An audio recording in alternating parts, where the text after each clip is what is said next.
기획재정위원회가 어렵게 여야 간 합의를 통해서 장관 후보자에 대한 인사청문회를 정상적으로 진행한 것에 대해서 위원장님과 여야 간사님들의 노고에 진심으로 감사드립니다. 그래서 정상적으로 잘 진행하는 3위가 됐으면 좋겠는데요. 앞에 보니까 야 국민의힘 이렇게 써 있어요. 야 국민의힘, 경찰 포토라인 국민의힘.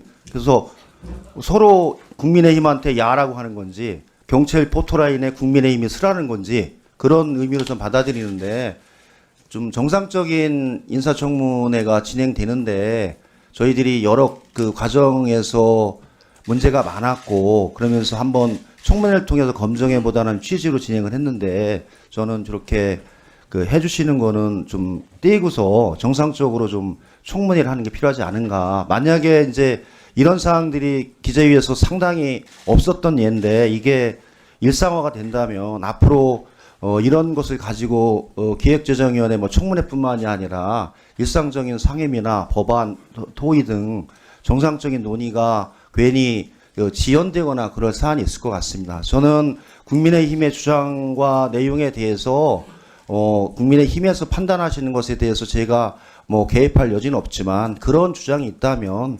정상적으로 국회 소통관이나 외부에서 기자회견을 통해서도 충분히 가능한 사안이라고 봅니다. 그래서 위원장님께서 회의를 진행하시는 부분에 있어서 이렇게 야 국민의힘, 경찰 포토라인 국민의힘 이런 이 선동 문구를 붙이고 하는 것을 좀 조정해 주셔서 했으면 좋겠습니다. 간략하게 말씀드렸습니다. 이상입니다. 네, 정일영 의원님 같은 맥락입니까?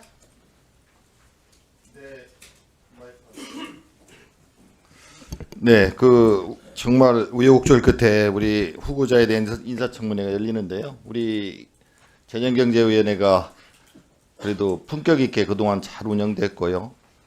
또 우리 국민들이 그동안 제기된 많은 의혹에 대해서 오늘 우리 의원님들이 질의하고 또 후보자가 성실히 답변하고 그런 걸 기대하고 있을 것 같습니다. 그래서 저렇게 앞에 지금 김영진 의원이 얘기하신 것처럼 야 뭐 해가지고 피켓 쭉 붙여놓으니까 좀 상당히 어렵습니다. 같이 이렇게 앉아있기가. 그러니까 좀 어느 정도 이제 그 의사 표현을 하신 거니까요. 위원장님께서 좀 정리해 주시고 우리가 청문회를 진지하게 그리고 또 강하게 질책하면서 진행했으면 좋겠습니다. 이상입니다. 네, 그 문제는 잘 알겠습니다. 의사진행 끝나고 제가 정리하도록 하겠습니다. 자, 의사진행 발언, 예, 차규근 의원님. 네, 오늘 늦게나마 인사청문회가 열리게 된 것을 다행으로 생각을 하고요. 자료 제출 관련해서 말씀을 드리고 싶습니다. 후보자의 자료가 추가로 제출될 때마다 새로운 의혹이 좀 생겨나고 또 이를 확인하기 위해 자료 요구를 다시 해야 하는 일이 반복되고 있습니다. 최초의 자료를 제대로 제출했더라면 인사청문회가 미뤄지는 일도 없었을 것이고 몇 번씩이나 추가로 자료 요구를 하는 일도 없었을 텐데 매우 유감스럽습니다. 세 가지 자료를 추가로 요구합니다. 첫 번째는 후보자와 가족들의 주민등록 초본을 보면은 반포동 레미안 전세 계약이 종료되어 용산으로 전입하는 2024년 7월부터 다시 원 펜타스에 입주하는 2024년 9월 단 2달 사이에 이사를 2번이나 간 것으로 확인됩니다. 여기에 용산에 전세 계약해서 살고 있던 며느리도 이사를 2번 갑니다. 서류상으로 보면 2달간 가족들이 4번이나 이사를 한 것입니다. 실제로 이사한 것인지 의문이 들 수밖에 없습니다. 이때 그 당시 이사업체와의 계약 서류 등 증빙 자료를 제출해 주시길 바랍니다. 그리고 장남의 산타페 차량의 반포동 원펜타스 아파트 출입 기록을 제출하라니까 출입 기록은 물론 제출 안 했고 주로 세종에서 생활해서 원펜타스에 등록하지도 않았다고 답변을 했습니다. 만약 그렇다면 며느리가 전세 계약을 해서 살고 있었던 용산구 아파트에 해당 차량이 등록되어 있었는지도 확인을 해야 할 것입니다. 그 자료 제출을 요구합니다. 마지막으로 후보자 장남의 대외경제정책연구원 입사 당시 채용 단계별 점수를 제출하라고 말씀드렸는데 후보자 측은 시간이 걸린다는 이유로 제출을 안 했습니다. 후보자 장남은 대외경제정책연구원 외에도 최소 2군데 국책연구기관을 지원했다가 서류에서 탈락했고 그중 한 군데는 바로 지난해 지원했는데 또다시 서류에서 탈락했습니다. 이미 국책연구기관에서 2년 동안 경력을 쌓았는데도 또다시 서류에서 탈락하는 정도라면 대체 대외경제정책연구원은 어떻게 입사할 수 있었는지 그 과정에서 후보에 부당한 영향은 없었는지 확인해야 하니 오전 중에 자료를 제출해 주시길 바랍니다. 제가 지난번에 후보자의 모습을 보고 재설기 부모라는 단어가 떠오른다고 말씀을 드린 바가 있습니다. 눈 치우는 재설기입니다. 부모가 자녀의 행복을 위해서 눈을 치우는 재설기 역할 할 수 있다고 봅니다. 하지만 그 재설기가 자녀 앞에 있는 그 눈을 치워서 다른 자녀 앞에 놓는 그런 재설기 역할을 했다 그러면 공직자로서 자격이 심히 의심된다고 할 수밖에 없겠습니다. 그런 취지의 네, 잘 알겠습니다. 다음 천하람 의원님. 위원장님 감사합니다. 이게 지금 이해운 후보자 비망록입니다. 관련해서 이해운 후보자가 저와 언론인을 고소하겠다라는 이야기까지 했는데요. 이 비망록 때문에 후보자가 청문위원을 고소하겠다라고까지 운운한 만큼 철저한 진위 확인이 필요하다라고 생각을 합니다. 그래서 이거 진위 확인을 위해서 후보자에게 이거 비망록 함부로 좀 전달하려고 하는데 위원장님 허락해 주시겠습니까? 네, 예, 전달하고 이어서 발언하도록 그렇게 하겠습니다. 네.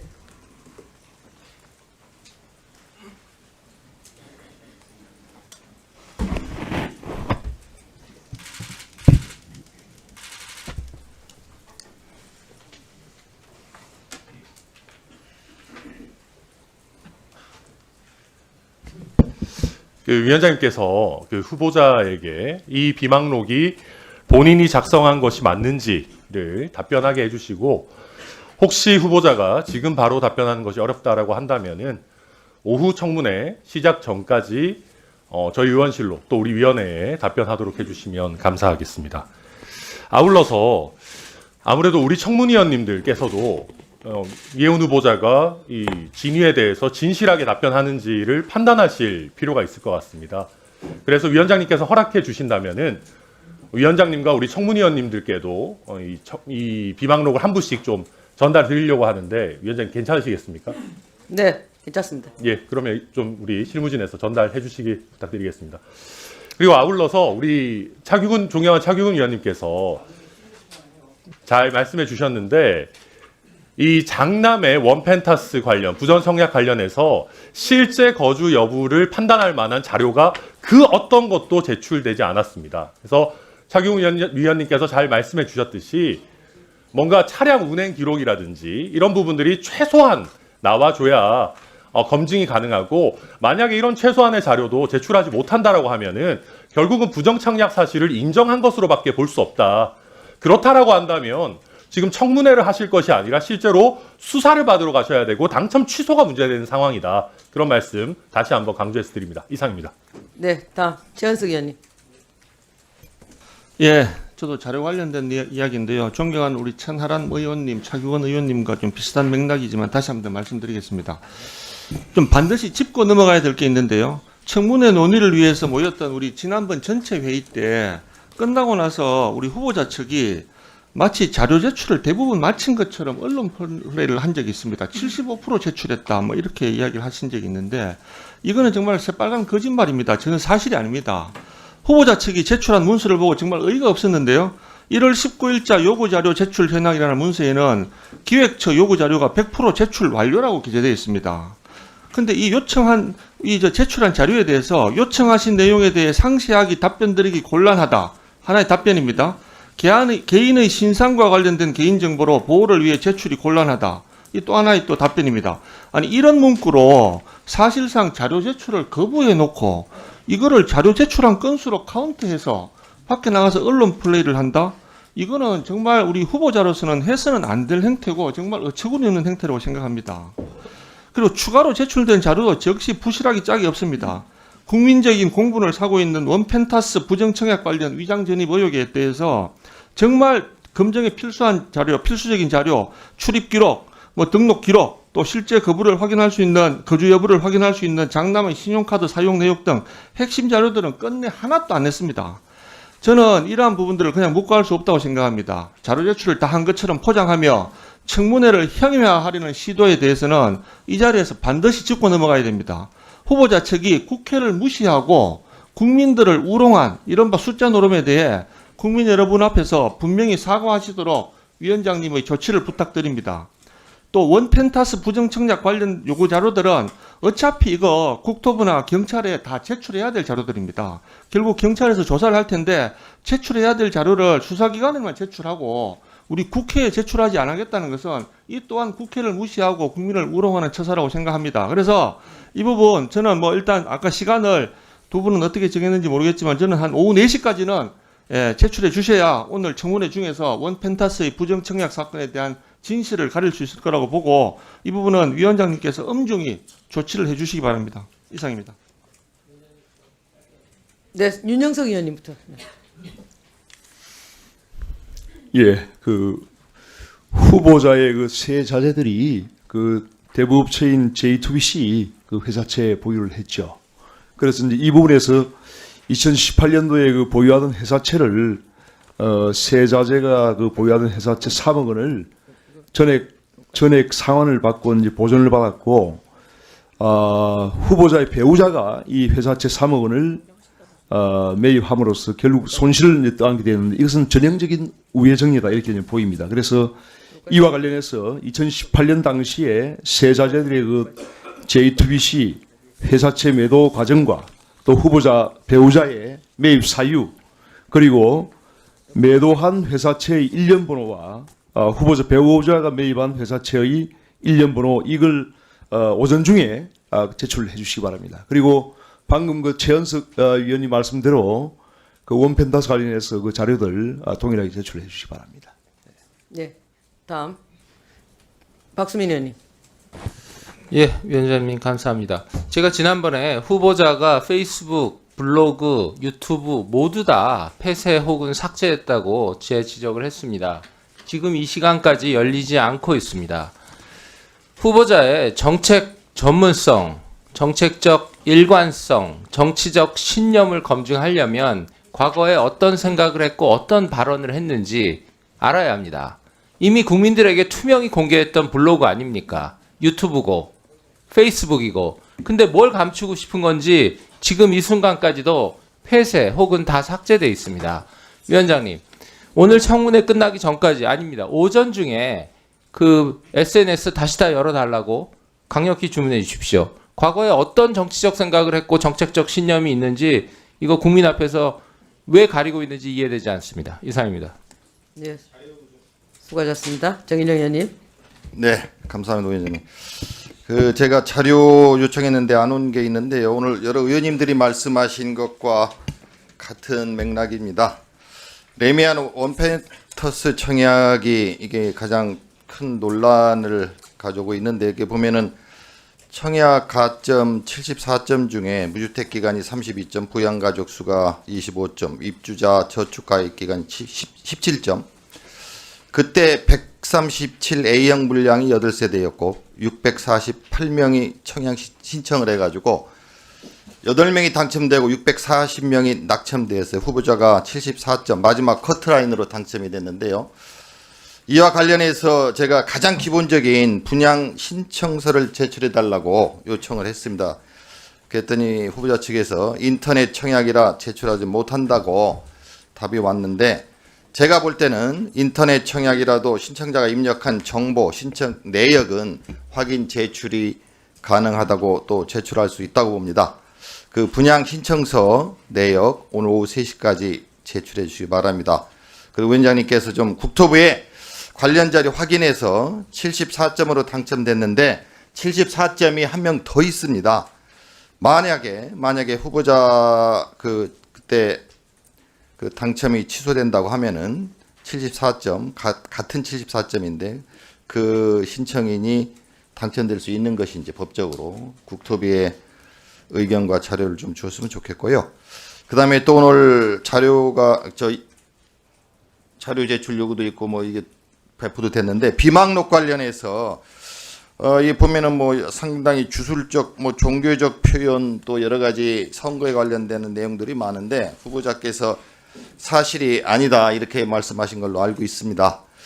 그런데 이게 워낙 많은 언론에 보도가 되고 또 의혹에 의혹을 낳고 있습니다. 그래서 후보자께서 좀 더 구체적이고 객관적인 설명 자료를 제출해 주시기 바랍니다. 예를 들면 이러한 비망록은 보통 작성을 안 한다든지 여기는 해당 표현이나 어휘는 후보자가 사용하는 그런 필체도 그렇고 문체도 그렇고 사용하는 것이 아니라든지 전자문서 파일이면 그 파일을 작성을 하지 않는다든지 좀 더 국민들이 볼 때 이해할 수 있는 그런 설명과 증빙 자료를 제출해 주시면은 의혹을 해소하는데 완전히 해소하는데 도움이 될 것 같습니다. 그 자료 또한 오늘 오후 3시까지 제출해 주시기 바랍니다. 이상입니다. 네, 수고하셨습니다. 예, 박성훈 의원님. 박성훈 의원님. 네. 저희 핵심은 이게 주택법 위반 여부라고 생각을 합니다. 이거를 확인하기 위해서는 장남이 실제로 원펜타스에 살았는지 이거를 증명할 수 있는 소명 자료를 내달라고 했는데 어떠한 자료도 제출하지 않고 있습니다. 저희는 장남의 월별 신용카드, 아파트 차량 입출입 내역, 그리고 교통카드 사용 내역이 꼭 필요하다고 생각을 합니다. 만일에 이러한 자료를 제출하지 못한다고 하면 이거는 말 그대로 현행 주택법상 거짓 또는 부정한 방법으로 주택을 공급받은 행위이고요. 공급질서 교란 행위에 해당합니다. 결국 공급 계약이 취소되고 원펜타스 아파트가 환수되어야 되는 매우 중요한 사안일 뿐만 아니라 3년 이하의 징역 또는 3천만 원 이하의 벌금 등 형사처벌에 처할 그런 중대한 사안이라고 생각합니다. 오늘 오후 저희가 다시 회의를 개회하게 될 때 그 직전까지 반드시 후보자는 제출해 주시기 바랍니다. 네, 다음 박대출 의원님. 네, 후보자의 해명이 세종시 근무하는 장남 관련해 가지고 매주 주말마다 서울 부모님 댁으로 올라와서 함께 지냈다. 그리고 장남의 승용차는 세종에 두고 다녔다고 했습니다. 이 부모님과 주말에 함께 지냈는지를 확인할 자료가 필요합니다. 장남이 통근버스나 KTX, 고속버스 등을 하면 이 서울로 올라오는 서울을 오가는 교통수단 그리고 서울에 올라와서 부모님 댁으로 가는 택시나 이런 지하철이나 카카오 택시나 이런 결제 수단들이 있을 것입니다. 그래서 그 내역을 2023년 8월 이후에 결제 내역 그리고 증빙할 수 있는 자료를 제출해 주시기 바랍니다. 네, 박수영 의원님 말씀해 주시기 바랍니다. 예, 오늘이 23일입니다. 우리가 어렵게 여야 간에 합의를 해서 오늘 인사청문회가 열리게 되었습니다. 자료를 제가 하루는 봐야 되니까 21일까지 줘야 23일 할 수 있다고 얘기를 했습니다. 실제 자료가 도착한 것은 어제 22일 아침 10시경입니다. 그래서 이 약속을 한 것들을 꼬박꼬박 좀 지켜줬으면 좋겠는데 이렇게 자료를 많이 안 내고 하는 부분이 많습니다. 저희가 2187건을 요구했지만 그건 15%밖에 안 냈고 회의 진행을 위해서 정말 대승적 견제해서 줄여서 91건의 자료를 요구했습니다. 근데 그것도 날짜도 어겨서 제출했지만 60%밖에 제출이 안 됐습니다. 더더욱 후보자의 우리 국회를 경시하는 태도가 문제입니다. 21일 날 저녁에 저한테 초안이라고 가져와서 빠진 게 없는지 제가 훑어보게 되었습니다. 근데 그날 언론에 뭐라고 났느냐면 이혜훈 청문팀에서 자료 제출 관련해서 야당 간사와 협상을 하기 위해 출발한다라는 기사가 보도가 되었습니다. 도대체 청문 후보자는 자료를 제출할 의무가 있는 것이지 그걸 야당과 협상한 대상이라고 본다는 게 말이 안 됩니다. 이게 후보자의 얘기인지 언론 기자가 오보를 낸 건지 알 수 없습니다. 만약에 후보자가 한 얘기가 아니라 기자가 오보를 낸 거라면 즉시 항의하고 기사를 고쳤어야 되는데 기사는 그 다음날 아침에 와서야 제가 강하게 항의하고 나서야 고쳐졌습니다. 국회 자체를 무시하는 태도입니다. 도대체 자료를 제출할 의무가 있는 사람이 자료 제출 여부를 두고 협상을 한다는 게 말이 되겠습니까? 그 다음에 그날 저녁에 제가 11시까지 그 자료를 보고 빠진 부분을 조목조목 지적을 하고 퇴청을 했습니다. 의원회관에서 퇴청을 했는데 그 11시까지 기획예산처 직원이 남아있다가 제가 본 자료를 회수해 가야 된다고 해서 회수해 갔다는 겁니다. 도대체 제출한 자료를 또 회수해 가는 건 또 뭐고, 그걸 위해서 기획예산처 공무원이 11시까지 거기 기다리게 만드는 후보자의 태도는 뭡니까? 공무원한테 물어봤더니 후보자가 반드시 회수해 오라고 했다는 겁니다. 그 공무원이 불이익을 받을까봐 제가 퇴청한 이후에 우리 직원들, 보좌 직원들이 그 공무원을 위해서 자료는 돌려줘서 회수가 되었습니다. 근데 제출한 자료를 회수해가고 그걸 위해서 공무원을 11시까지 갑질하고, 이게 평소의 갑질이 아직도 남아있다고 밖에 볼 수 없습니다. 우리 국회를 무시한 태도에 대해서 사과를 받아야 되겠습니다. 이상입니다. 네. 더 이상 의사 진행 하실 의원님 안 계십니까? 그러면 우선 그 우리 국회에서 먼저 국무위원 후보자 인사청문 요청안을 변경해야 될 부분이 있어서 의사 변경부터 실시하고 나서 의원님 여러분들께서 말씀해 주신 의사 진행 발언에 대해서 정리하도록 하겠습니다.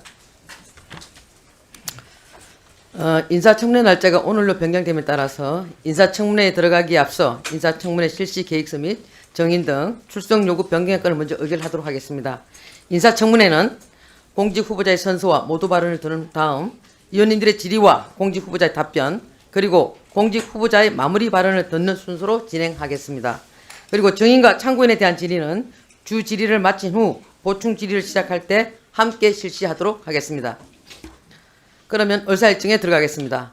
의사일정 제1항 국무위원 후보자 기획예산처 장관 이해운 인사청문 요청안부터 의사일정 제3항 국무위원 후보자 기획예산처 장관 이해운 인사청문회 정인 등 출석 요구 변경의 건까지 이상 3건의 안건을 일괄하여 상정합니다.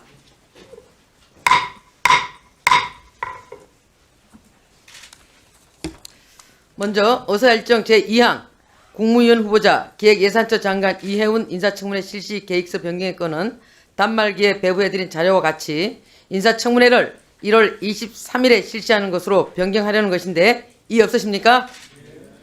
가결되었음을 선포합니다.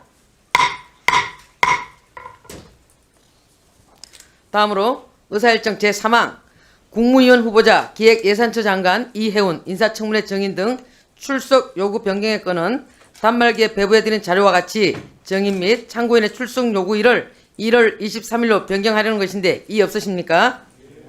가결되었음을 선포합니다.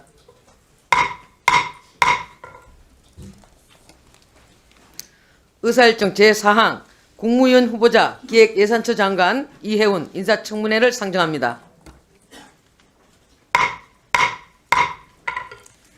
그럼 먼저 우리 의원님들께서 의사진행 발언해 주신 분을 정리하겠습니다. 먼저 김영진 의원님께서 피켓에 대해서 말씀하셨습니다. 여야 간사 간에 합의가 된 것으로 봐지진 않고 야당 의원들께서 피켓을 다 이렇게 붙여셨는데 청문회 본질은 피켓이 아니고 의원님들의 어떻게 각자 준비해 주신 그 질의를 어떻게 국민에게 잘 알릴 수 있는 것이 본질이라고 생각합니다. 그래서 우리 청문회의 회의를 원활하게 진행하기 위해서 앞에 붙이신 피켓들은 좀 제거해 주시면 감사하겠습니다. 김영진 의원 됐죠? 정인호 의원님 됐죠? 네. 감사합니다. 두 번째, 차규경 의원님께서 자료 제출을 요구하셨습니다. 언제까지 요구하셨죠? 오전 중으로. 자, 후보자님, 차규근 의원님께서 자료 제출 오전까지 요청하셨습니다. 원펜트하우스 관련돼서 말씀하신 것 같은데요. 자료 제출 오전까지 되겠습니까? 최대한 하겠습니다. 최대한이 아니고 자료 제출이 있어야 뭐 한 오전까지 자료 제출을 할 수 있는지 없는지만 말씀해 주시기 바랍니다. 일단 지금 존재하지 않는 자료들이 많아서 지금 다 드릴 마이크를 왜 안 주? 그 마이크 없나요?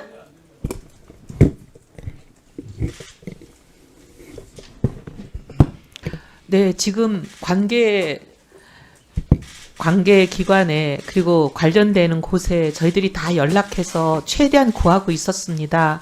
그런데 지금 자료 보존 연한이 경과에서 없다는 곳들이 있어서 저희들이 최대한 지금 노력하고 있습니다.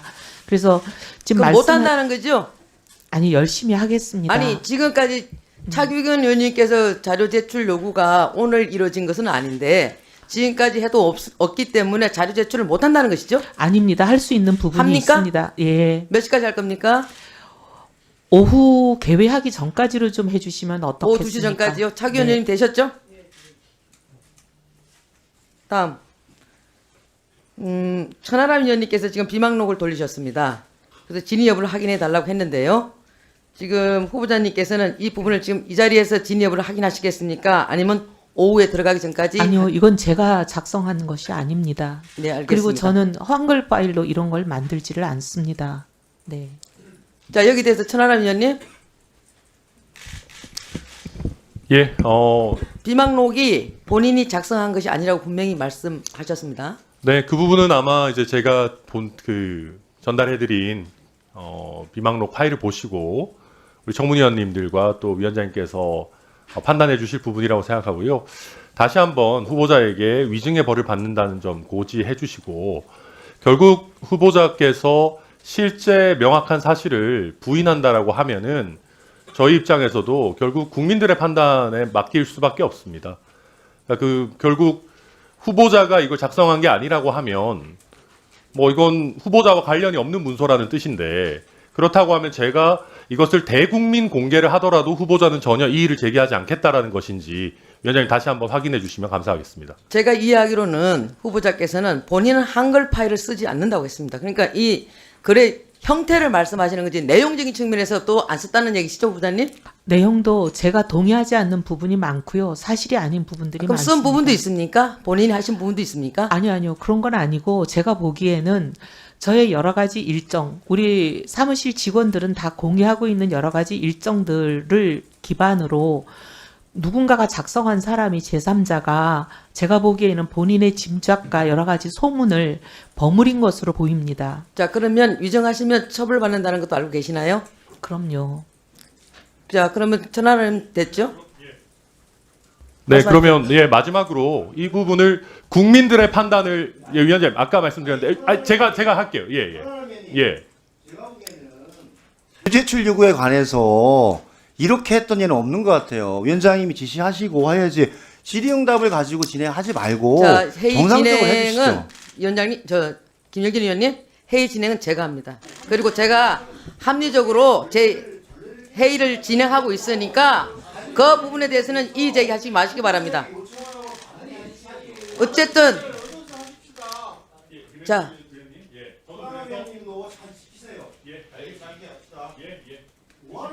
짧게 마무리하겠습니다. 예, 그래서 김영진 위원님 말씀처럼 저도 위원장님께 의사진행 발언하는 형식으로 저도 말씀드리고 있고 그래서 위원장님께서 그럼 최종적으로 결국 국민의 판단을 받아볼 수 없는 부분이 있는데 이 부분을 그러면 후보자와 관련이 없는 문서라면 국민적으로 공개하더라도 이의를 제기하지 않을 것인지 국민적 판단을 받아도 문제가 없는지 최종적으로 한 번만 후보자께 확인해 주십시오. 네, 알겠습니다. 지금 잠깐 기다리세요.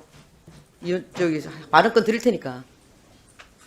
그리고 저는 오늘 청문회가 지금 위원님들께서 뭐 의사 진행 발언을 통해서 하신 말씀에 대해서는 하나하나 제가 짚어드려야 되기 때문에 제가 뭐 회의를 잘 진행하고 있다고 생각합니다. 그래서 발언권을 얻으셔서 발언하실 분들은 발언하시기 바랍니다. 자, 천하람 위원님께서 말씀하시기를 아까 비망록 관련돼 갖고 진위 여부를 확인해 달라고 했습니다. 그리고 후보자께서는 본인이 하신 게 절대 아니라고 부인하셨고 이와 관련돼서 천하람 의원께서는 이 부분에 대해서 그럼 다 공개도 되느냐 이렇게 말씀하셨는데 이 부분에 대해서는 또 후보자께서 하실 말씀이 있을 것 같으니까 하십시오. 네. 제가 작성하지도 않은 문건, 사실도 아닌 내용들이 대부분인 이런 문건이 공개될 때 많은 국민들은 지금 언론 보도가 지난 한 3주 동안에 이 비망록이 제가 작성한 것이고 진실인 것처럼 많은 국민들에게 인식이 되어 왔습니다. 근데 그런 것을 넘어서 제가 작성하지도 않은 것으로 인해서 제가 그런 오해와 의혹을 받는 부분에 대해서는 저는 굉장히 동의하기가 어렵고 그래서 이것을 다 공개할 때 작성하지도 않은 제가 받는 여러 가지 피해에 대해서 말씀드리고 싶습니다. 이미 상당의 피해를 받았습니다. 그런데 또 더 피해를 제가 작성하지도 않은 것인데 이혜훈의 비망록이란 이름으로 언론에 나가지 않겠습니까? 그 부분은 고려해 주시기를 바랍니다. 네. 자, 이혜훈 후보께서는 비망록에 대해서는 분명히 부인하셨고 이와 관련돼서 공개하는 부분에 대해서도 본인에게 피해가 있을 수니 거기에 대해서는 천하람 의원님이 개인적으로 판단하시기 바랍니다. 다음은 최은석 의원님, 윤영석 의원님, 박수민 의원님, 박수민 의원님은 다른 내용이네요. 박성훈 의원님, 박대출 의원님께서 자료 요청이 있으셨는데 이 자료 요청하신 거 아까 잘 들으셨죠? 네. 그 부분에 대해서는 자료 제출하실 거죠? 차규근 의원님께 드린 답과 동일합니다. 그러면 자료 제출을 하시겠습니까? 네, 최대한 하겠습니다.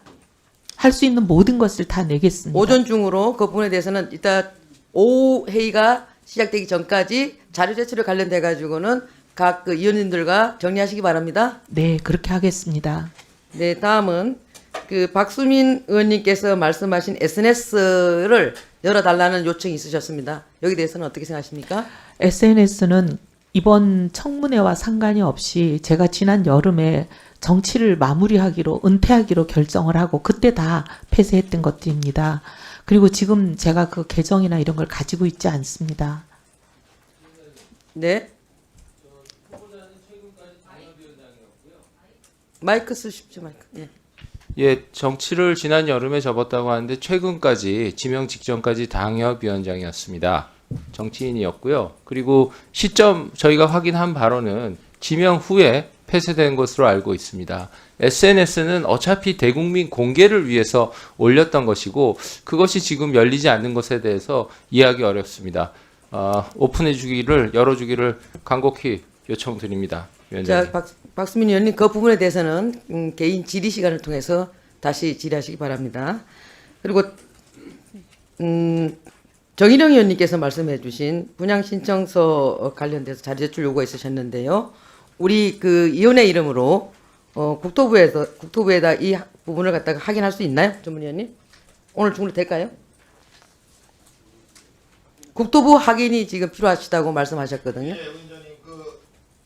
후보자 본인이 분양 신청서를 제가 제출 요청했는데 안 했거든요. 후보자가 그걸 해주시고 또 이게 문제가 있었을 때 또 국토부가 후보자가 만약 안 냈을 때 국토부가 낼 수 있는지 낼 수 있으면 국토부가 내주고 그리고 또 하나는 이 분양 당첨이 문제가 생겼을 때 그 차선희 후보자 동점자가 그걸 받을 수 있는지 그걸 국토부에 확인해 달라는 요청이었습니다. 제 수석께서는 바로 정일영 의원님 말씀하신 부분에 대해서 국토부에다가 요청해 주시기 바랍니다.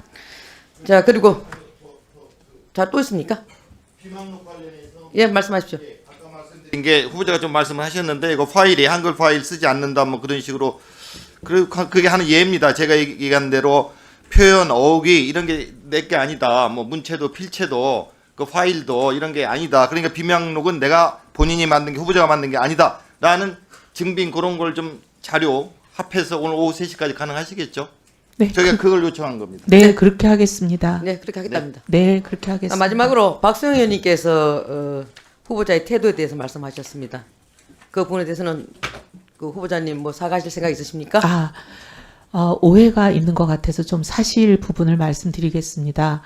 저희가 협상한다고 생각한 적도 없고 말한 적도 없습니다. 아마 언론의 오해였던 것 같고 그 부분에 대해서는 박수영 의원님께서 양해해 주시기를 부탁드리고 그다음에 직원이 자료를 해소해 갔다고 지금 말씀하셨는데 직원은 자료를 해소하지 않았다는 말씀을 드리겠습니다. 그러면 자료를 해소해로 왔던 사실은 있었습니까? 아니요, 드리러 갔습니다. 알겠습니다. 네.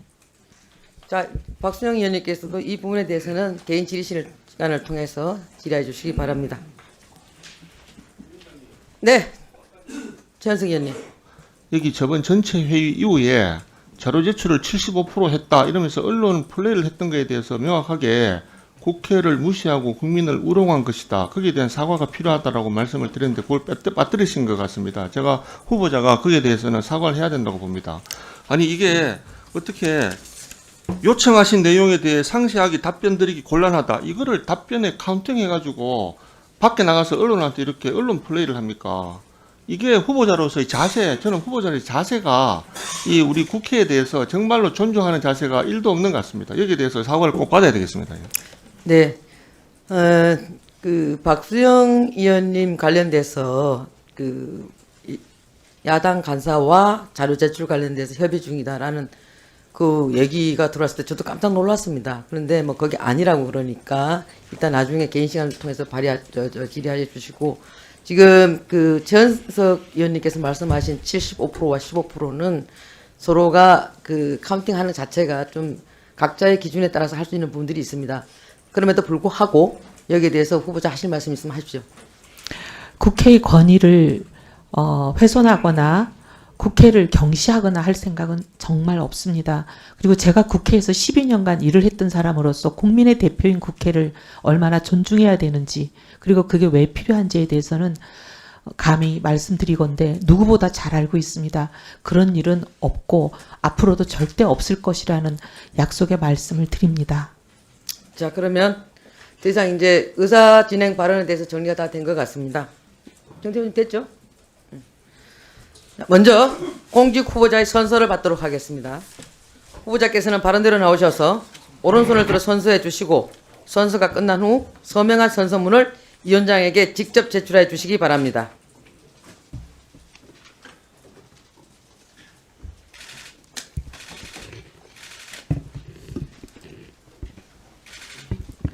선서. 공직 후보자인 본인은 양심에 따라 숨김과 보탬이 없이 사실 그대로 말할 것을 맹서합니다. 2026년 1월 23일 공직 후보자 이혜훈.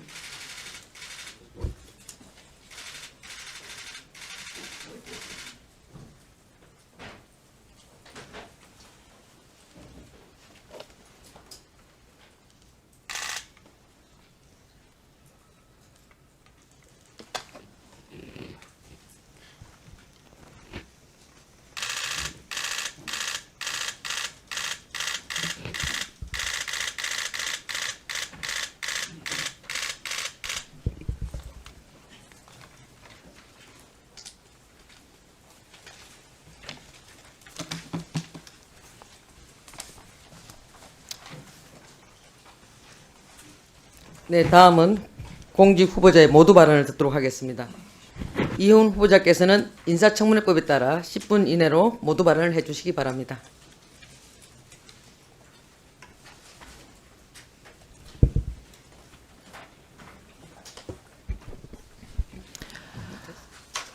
존경하는 이미자 위원장님, 그리고 재정경제기획위원회 위원님 여러분, 저는 오늘 기획예산처 장관 후보자로서 막중한 책임감을 가지고 이 자리에 섰습니다. 먼저 청문회를 준비하시느라 애써주신 위원장님과 위원님 여러분께 깊은 감사의 말씀을 드립니다. 기획예산처 장관 후보자에 지명된 이후 저의 부족함에 대한 여러 지적이 있었습니다. 먼저 존경하는 국민들께 심려를 끼쳐 송구합니다. 청문위원 여러분, 그리고 저를 장관 후보자로 지명하신 대통령님께도 송구합니다. 우선 저의 성숙지 못한 언행으로 인해 상처받은 모든 분들께 진심으로 사과드립니다.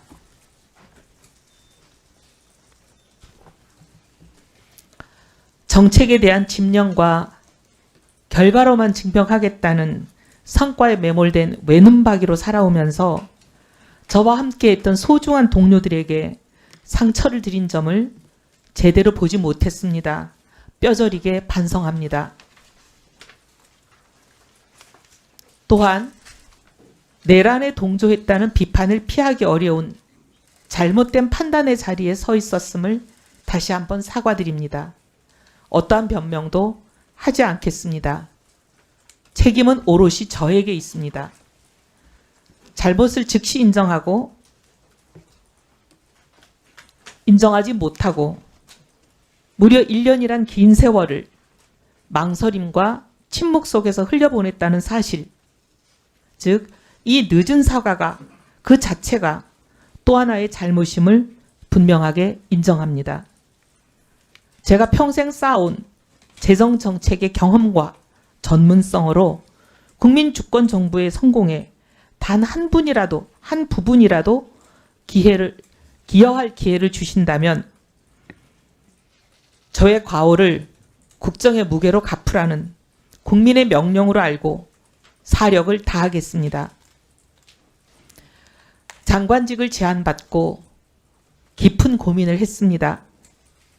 통합과 협치의 필요성은 늘 제기되지만 지금까지 실질적인 성과는 없었습니다.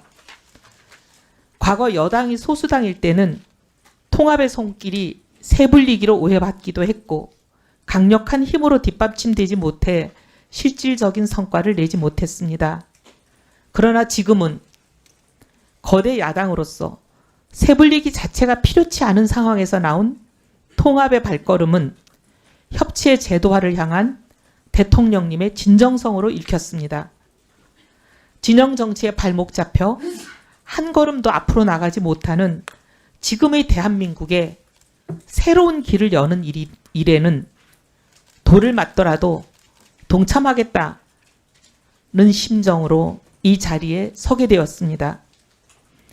국정은 진영의 것이 아니라 오직 국민의 것이어야 한다고 믿기 때문입니다.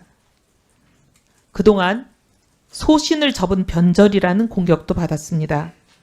하지만 저는 보수 진영에 속해 있었을 때도 꾸준히 그리고 가장 열심히 경제 민주화의 목소리를 내왔습니다.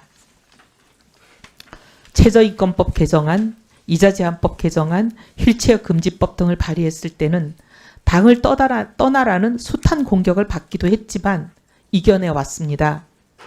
시장 만능주의에 매몰되어 있는 보수가 아니라 진영을 넘어 오직 국민과 국익을 위한 실용에 방점을 두었기 때문입니다. 국민 주권 정보의 국정 운영에 다른 시각을 조화롭게 접목할 수 있는 접점이 많은 사람이라고 믿습니다.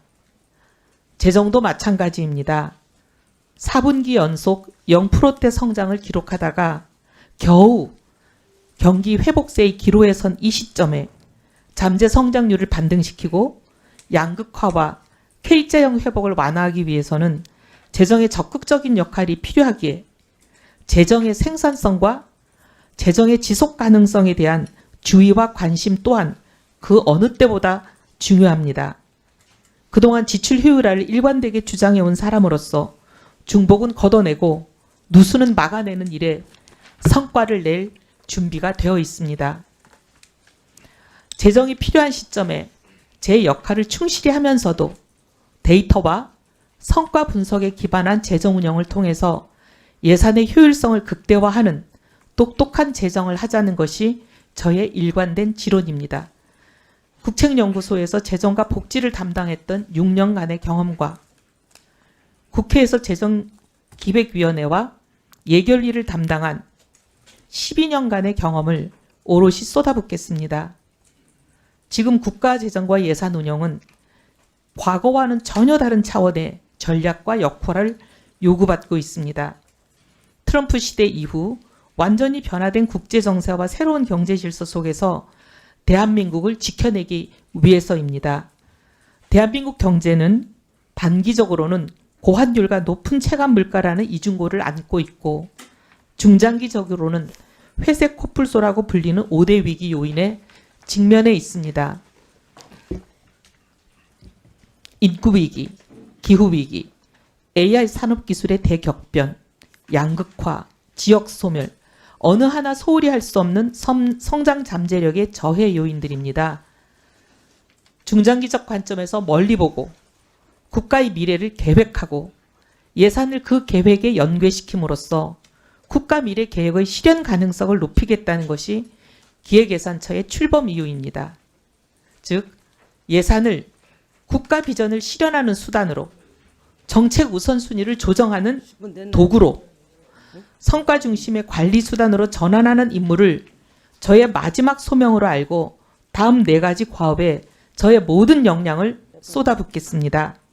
첫째, 미래 사대를 위한 중장기 발전 전략을 수립하겠습니다.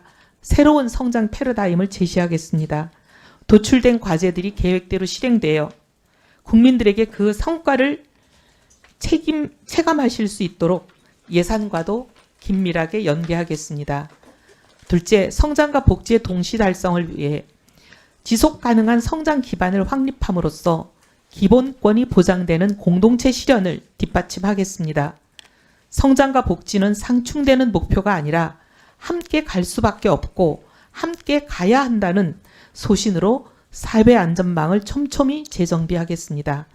특히 AI 대전환의 시기를 맞아 성장의 과실이 한쪽에 치우치지 않고 모든 국민들께 골고루 분배될 수 있는 새로운 복지 패러다임에 대해서도 깊이 고민하겠습니다.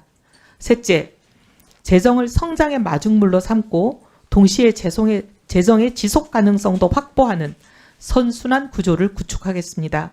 유사 사업, 중복 사업을 정비하고 의무 지출, 경직성 지출 등등을 재구조화하는 재정 혁신을 선도하는 것이 기획예산처의 존재 이유입니다. 고강도 재정 혁신을 통해 마련한 재원을 인공지능과 첨단 전략 산업 등 국가의 생존이 걸린 핵심 분야에 집중 투입하여 경제의 대도약의 발판을 마련하겠습니다. 넷째, 국민이 주인이 되는 열린 재정을 실현하겠습니다. 참여와 소통의 재정을 열어가겠습니다. 이를 위해서 국가 예산의 편성부터 집행, 평가, 결산에 이르는 전 과정에 실질적인 국민 참여를 보장하고 재정 정보를 투명하게 공개하겠습니다. 또한 국민의 대표인 국회를 국전의 동반자로 모시겠습니다. 존경하는 위원장님 그리고 위원 여러분, 저는 오늘 제 역량과 자질에 대해 국민 여러분의 눈높이에서 엄중히 검증받겠습니다. 저에 대한 비판은 겸허히 수용하고 또 뼈저리게 반성하겠습니다. 하지만 저에게 국가를 위해 일할 마지막 기회가 주어진다면 그 비판을 국민께서 체감하실 수 있는 성과로 돌려드리겠습니다. 여러 현안에 대한 저희 생각은 위원님들의 질의에 대한 답변을 통해 상세히 소명드리겠습니다. 감사합니다. 네, 수고하셨습니다.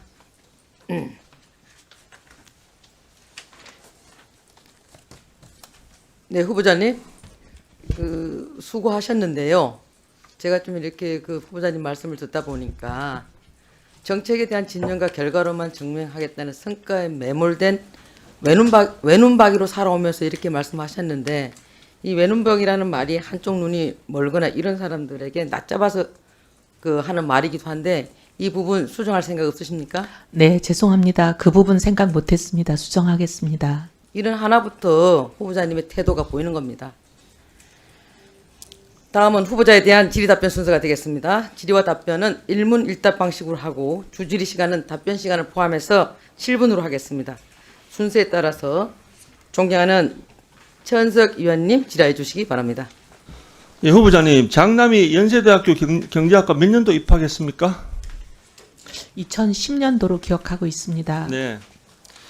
자, 장남의 대학 입학과 관련해서 이른바 아빠 찬스를 통해 사회기여자 전형으로 입학한 것 아니냐 하는 의혹이 제기되었고, 이에 대한 질문에 대해서 후보자가 지난 17일 서면 답변서를 통해서 장남은 사회기여자 전형이 아닌 다자녀 전형으로 입학했으며 해당 의혹은 전혀 사실이 아니다라고 밝혔습니다. 그렇죠?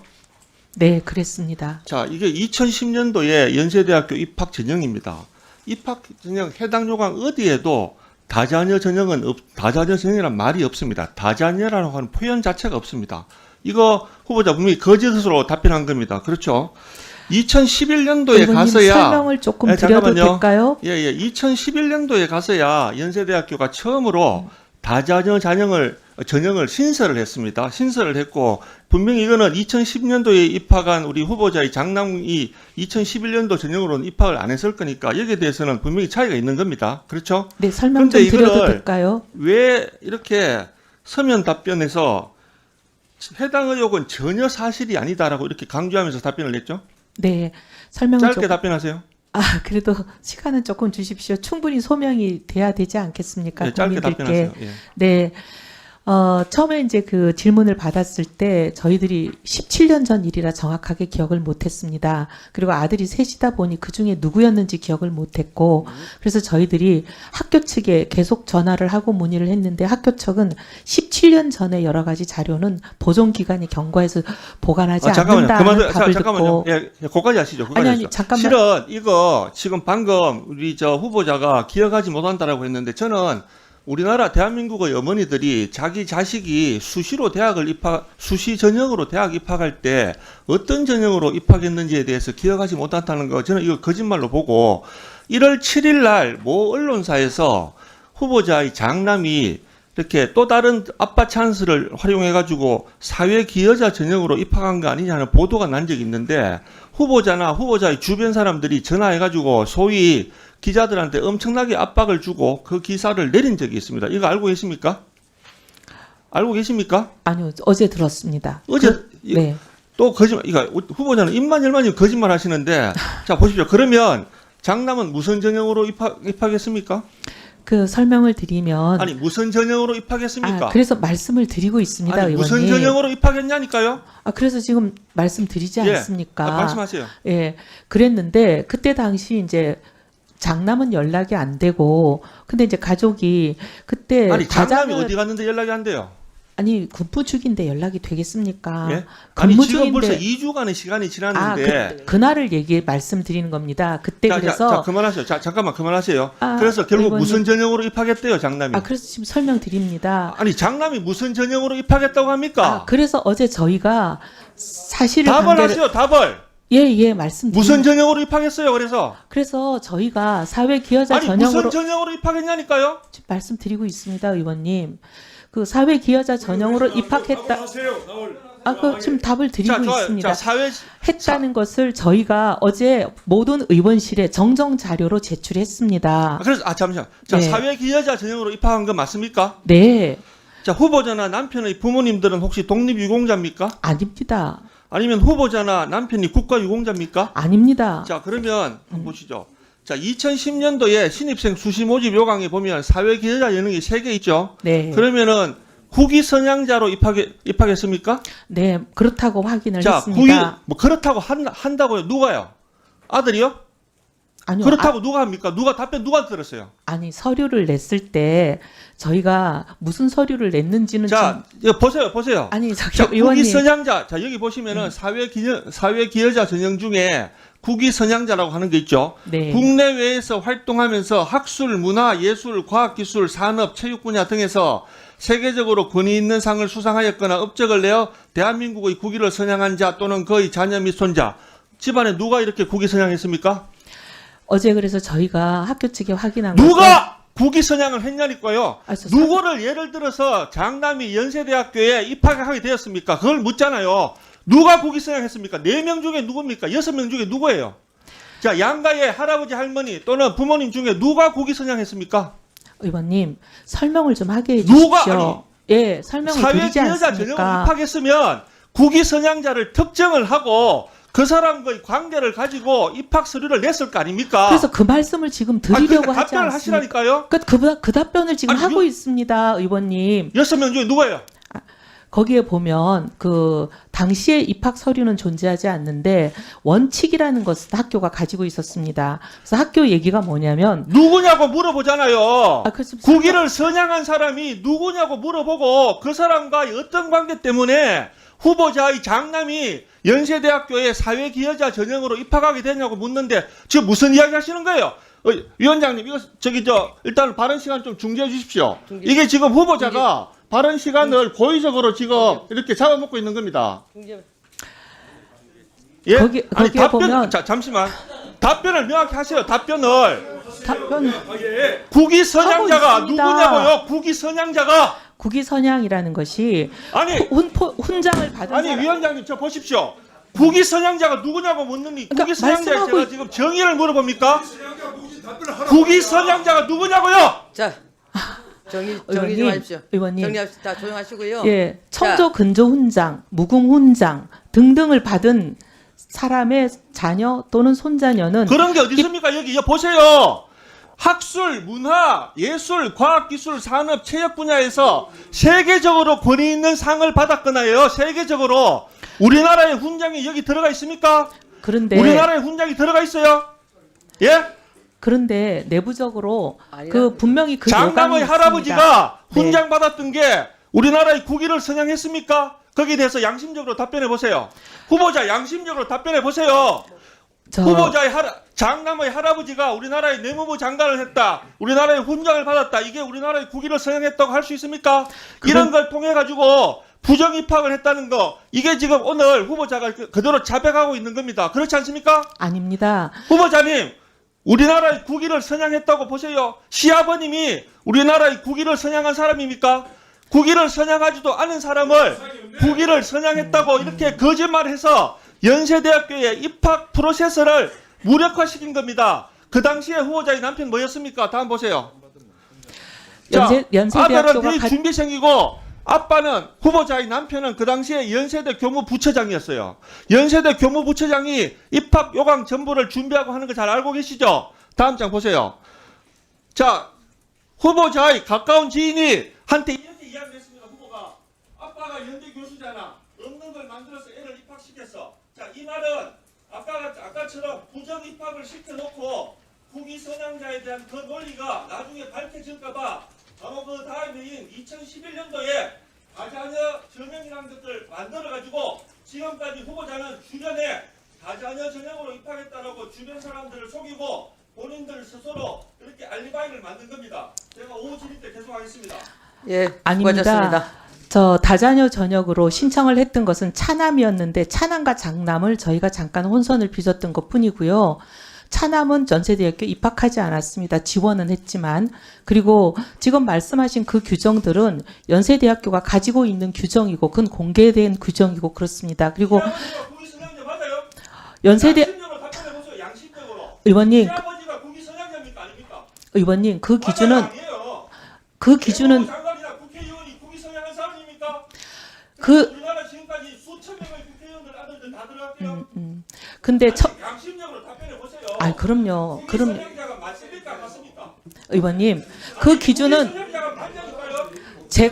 제가 만드는 규정이 아니고 학교가 만든 규정입니다. 연세대학교에 정상적으로 입학해야 돼. 다른 누군가의 권리를 빼앗은 겁니다.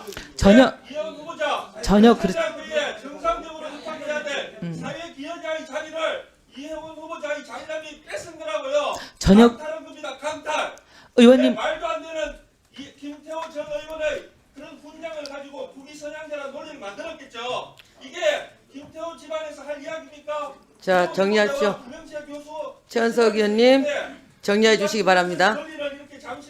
자, 다음은 의원님 그게 더불어민주당 김영환 아니라는 의원님 것을 설명할 질의해 주시기 수 있는 바랍니다. 기회를 좀 주십시오. 자, 아니 네. 김영환 의원님 질의해 주시기 바랍니다. 자, 일단 김영환 의원님 질의하십시오. 제가 자, 잠깐만요. 자, 제가 회의 진행을 원활하게 할 테니까 걱정하지 마십시오. 이 위원장을 믿으세요. 자, 김영환 의원님 질의해 주시기 바랍니다. 할 테니까 정리할 테니까요. 걱정하지 마세요. 일단 김영환 의원님 질의하시고 나중에 제가 다 할 수 있는 거 드릴 테니까 걱정하지 마세요.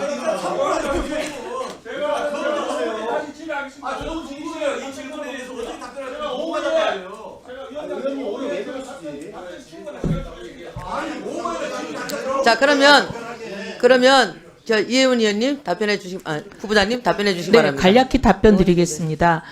저희들이 처음에 그렇게 질문을 하셨을 때 17년지를 잘 기억을 못했고 장남과 차남을 헷갈린 것은 저희들이 그 실수를 인정합니다. 그래서 첫 번째 답변이 나갔는데 그런데 저희들이 나중에 이게 잘못됐다는 걸 알고 의원님들께 정정 자료를 다 돌렸습니다. 저희들의 실수를 인정하고 이게 차남 얘기가 장남과 혼선이 돼서 나갔다. 그래서 장남의 경우는 다자녀 전형이 아니라 사회기여자 전형으로 입학했다라는 말씀을 드렸고요. 그리고 사회기여자 전형은 우리 최현석 의원님께서 말씀하신 대로 국위선양자로 입학한 걸로 지금 보입니다. 근데 국위선양자의 그 연세대학교의 기준은 훈장 종류를 정해놓고 있습니다. 청조, 근조 훈장, 무공 훈장 몇 가지를 정해놓고 있습니다. 근데 그 말씀하신 시부께서 공무원으로 평생 봉직한 그 여러 가지 공적을 인정받아서 정치인으로서의 공적이 아니고 공무원일 때의 공적을 인정받아서 청조, 근조 훈장을 받으셨기 때문에 그것으로 자격 요건은 됐고, 자격 요건을 가지고 학생의 선발 여부를 따지는 평가에는 일절 반영되지 않는다는 것이 연세대학교가 계속 공표하고 있는 사항입니다. 선발은 뭐에 의해서 됐냐면 학점이라는 것이 이제 내신과 수능, 그리고 각종 영어 시험을 6개를 냈습니다. 그리고 필기 시험과 구술 시험이 있었고 그것만으로 자, 후보자님 평가했지. 정리 좀 해주시고요. 예, 정리 좀 네, 해주십시오. 그러면 또 예. 기회를 주시면 더 소상히 설명드리겠습니다. 지금 보니까 후보자님 지금 말씀하시면서 오후에 또 빠지셨어요. 자, 일단은 후보자님 또 더불어민주당 의원님들께서 또 저거 하실 거니까 답변 주시 바라고, 그 다음은 우리 더불어민주당의 김영환 의원님 질의해 주시기 바랍니다. 예, 제가 질의를 할 텐데 우리 국민의힘 의원님 저한테는 소리 지르지 말라 주십시오. 예. 후보자님 반갑습니다.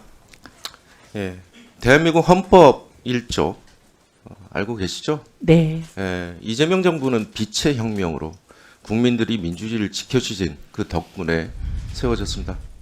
동의하십니까? 네. 예, 12.3 비상계엄을 거쳤어요. 제가 후보자님 과거 발언들을 좀 한번 살펴보니 후보자님의 과거가 후보자님의 지금 현재를 구하지는 못할 것 같아요. 처절한 반성이 좀 필요한 것 같습니다. 예, 후보자님이 이렇게 좀 언급을 하셨어요. 비상계엄은 대통령 고도의 정치행위로 헌법 법률 위반이 아니다. 이진관 판사 법정 선고 판결문 보셨어요? 네, 사실 예, 현재 12.3 탄핵 판결문을 보고 제가 많은 생각을 했고 저의 잘못된 생각들을 그때 알게 됐습니다. 네, 그 23년 받았어요. 그렇죠? 네. 12.3 비상계엄은 내란이다라고 네. 규정하고 있습니다. 네. 후보자님 이렇게 발언을 하셨어요. 그때 오히려 저희들을 내란 세력이 아닌가 이렇게 비판도 하시고, 그때 국민들이 국회를 지켜주지 않았더라면 저희 민주당은 혹은 다른 야당 합쳐서 이 의결을 할 수가 없었죠. 그 비상계엄은 지속되고 독재로 연결됐을 것이라 생각이 듭니다. 그런데 이 발언들에 대해서 최근에 출근길에서 이렇게 하셨어요. 내란의 실체를 제대로 파악하지 못했다. 근데 어떻게 국민들은 다 일일이 판단하시고 그 새벽에 다 나오셨을까요? 왜 국회를 지켜주시려고 했을까요? 지금 후보자시잖아요. 헌법 제7조. 공직자는 국민에 대한 봉사자이고 국민에 대해 책임을 진다라고 했습니다. 그렇죠? 네. 왜 공직자가 그걸 일반 국민보다 판단을 못하나요? 그 다음에 제가 또 질문드리고 싶은 거는, 정당에 속해 정치를 하면서 당파성에 매몰돼 사안의 본질과 국가 공동체가 처한 위기의 실체를 놓쳤다. 위기는 보셨어요? 위기는 인지를 하셨어요. 근데 정파, 당파성에 매몰됐다. 제가 몇 가지 좀 질문을 드릴게요. 그 당파원은 이제 절연을 하셨나요? 네. 예. 그러면 지금 이 자리에서 국민들께 과거에 했던 발언들, 민주주의를 부정하고 12.3 비상계엄을 오히려 찬양한 이혜원 후보자의 그 발언들을 국민들께 사과할 용이 있으십니까? 네, 사과는 국민들이 오케이 하실 때까지 끊임없이 반복하겠습니다. 두 번째 질문 좀 할게요. 그 당파성이 매몰됐다라는 말씀을 이제 하셨는데, 제가 최근에 윤석열 체포방해 혐의로 5년 받았어요.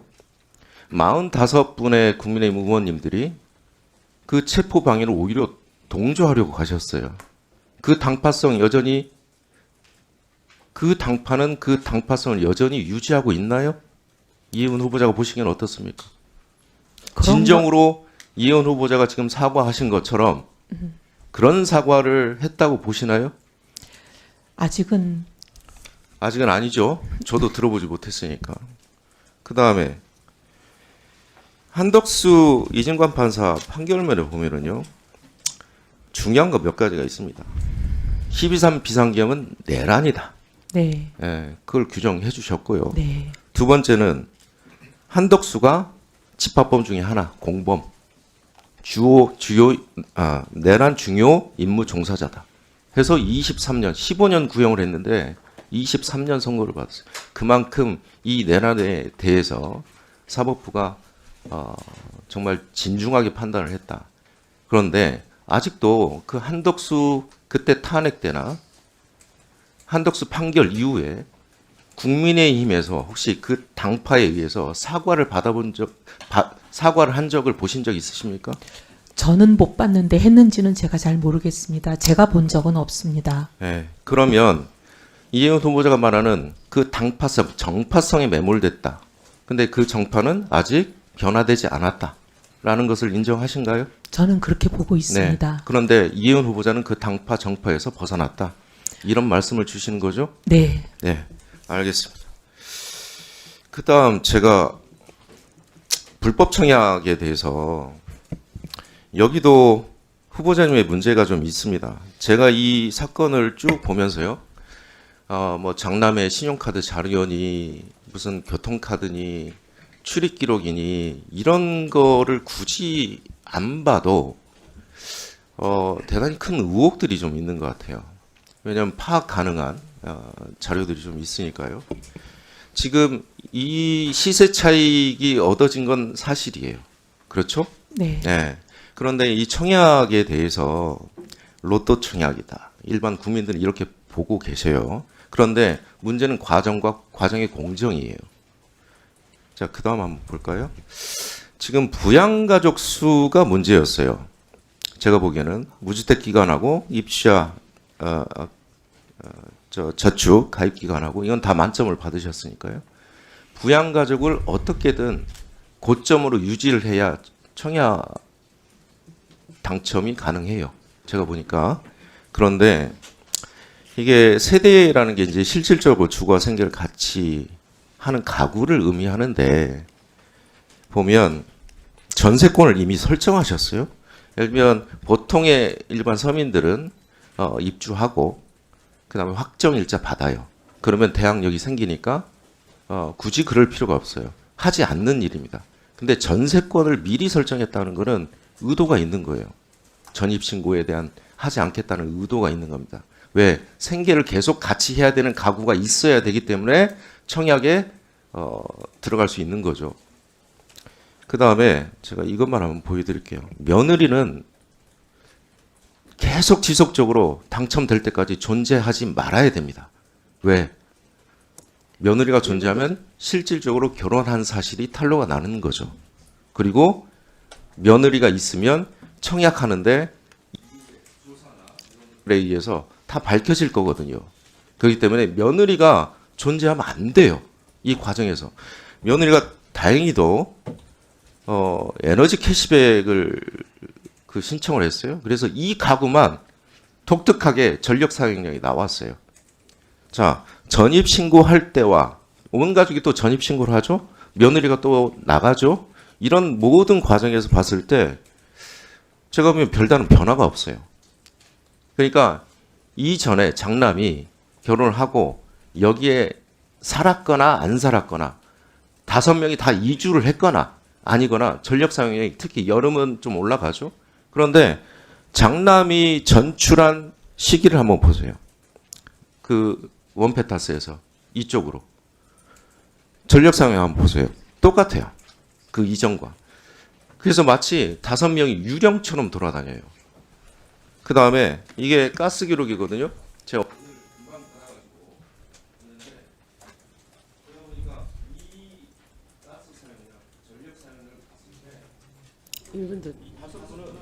여기에 존재하지 않았어요. 어떻게 사셨는지 제가 모르겠는데 장남은 결혼을 했고 그 결혼한 사실 세대수를 사실은 유지를 해야 되는 것 때문에 결혼 사실을 알리지 않았고 결혼 신고를 하지 않았고 그러면 저는 이혜원 후보자가 충분히 여기서 해명을 해야 된다고 봅니다. 네. 청약을 위해서 사실은 주택법 위반입니다. 이거 설명 한번 해명해 주세요. 네, 네. 사실은 제가 이제 이런 얘기를 공개적으로 하게 되지 않기를 간절히 바랬는데 일이 이렇게 된 이상 저희 가족 얘기를 할 수밖에 없는 상황인 것 같습니다. 혼례를 올렸습니다. 2023년 12월에. 그리고 그때 계획은 장남 이제 부부로 될 걸로 알고 신혼집을 마련하는 게 저희 계획이었습니다. 그래서 용산집을 각자가 50%씩 내서 용산집을 마련했습니다. 전세를. 그런데 혼례를 올리고 곧바로 좀 문제가 생겼습니다. 두 사람의 관계가 깨어진 상황이라 최악으로 치달았습니다. 그래서 당시 저희는 그 혼례를 유지하기가 어렵다고 생각했습니다. 그리고 하여튼 여러 가지 좀 복잡한 일이 많았습니다. 사돈댁께도 너무 죄송한 일이지만 제가 이런 얘기를 공개적으로 국민들 앞에서 하는 것을 용서해 주시기를 바라면서 말씀을 드립니다. 그래서 장남은 당시로서는 그럴 수가 없는 상황이었습니다. 저희와 함께 이제 계속 있을 수밖에 없는 상황이었고 저희와 함께 간다고 저희는 생각했습니다. 그리고 아까 전력 사용량 얘기를 하셨는데 네, 8월, 9월 2달 동안 있었습니다. 근데 9월은 한 23일까지 있었고요. 근데 8월은 저희가 또 가족여행을 10일간 떠났었습니다.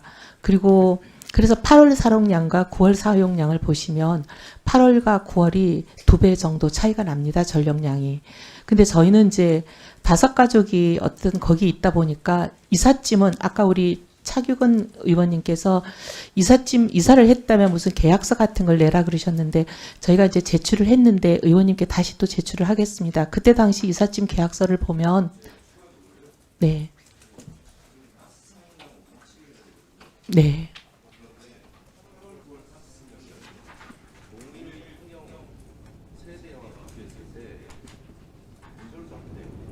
사실 저희는 식사를 거기서 하지는 않았습니다.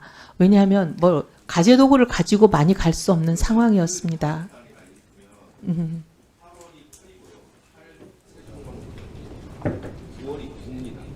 그런데 24년 12월이 되면 146으로 급격해져요. 24년 12월.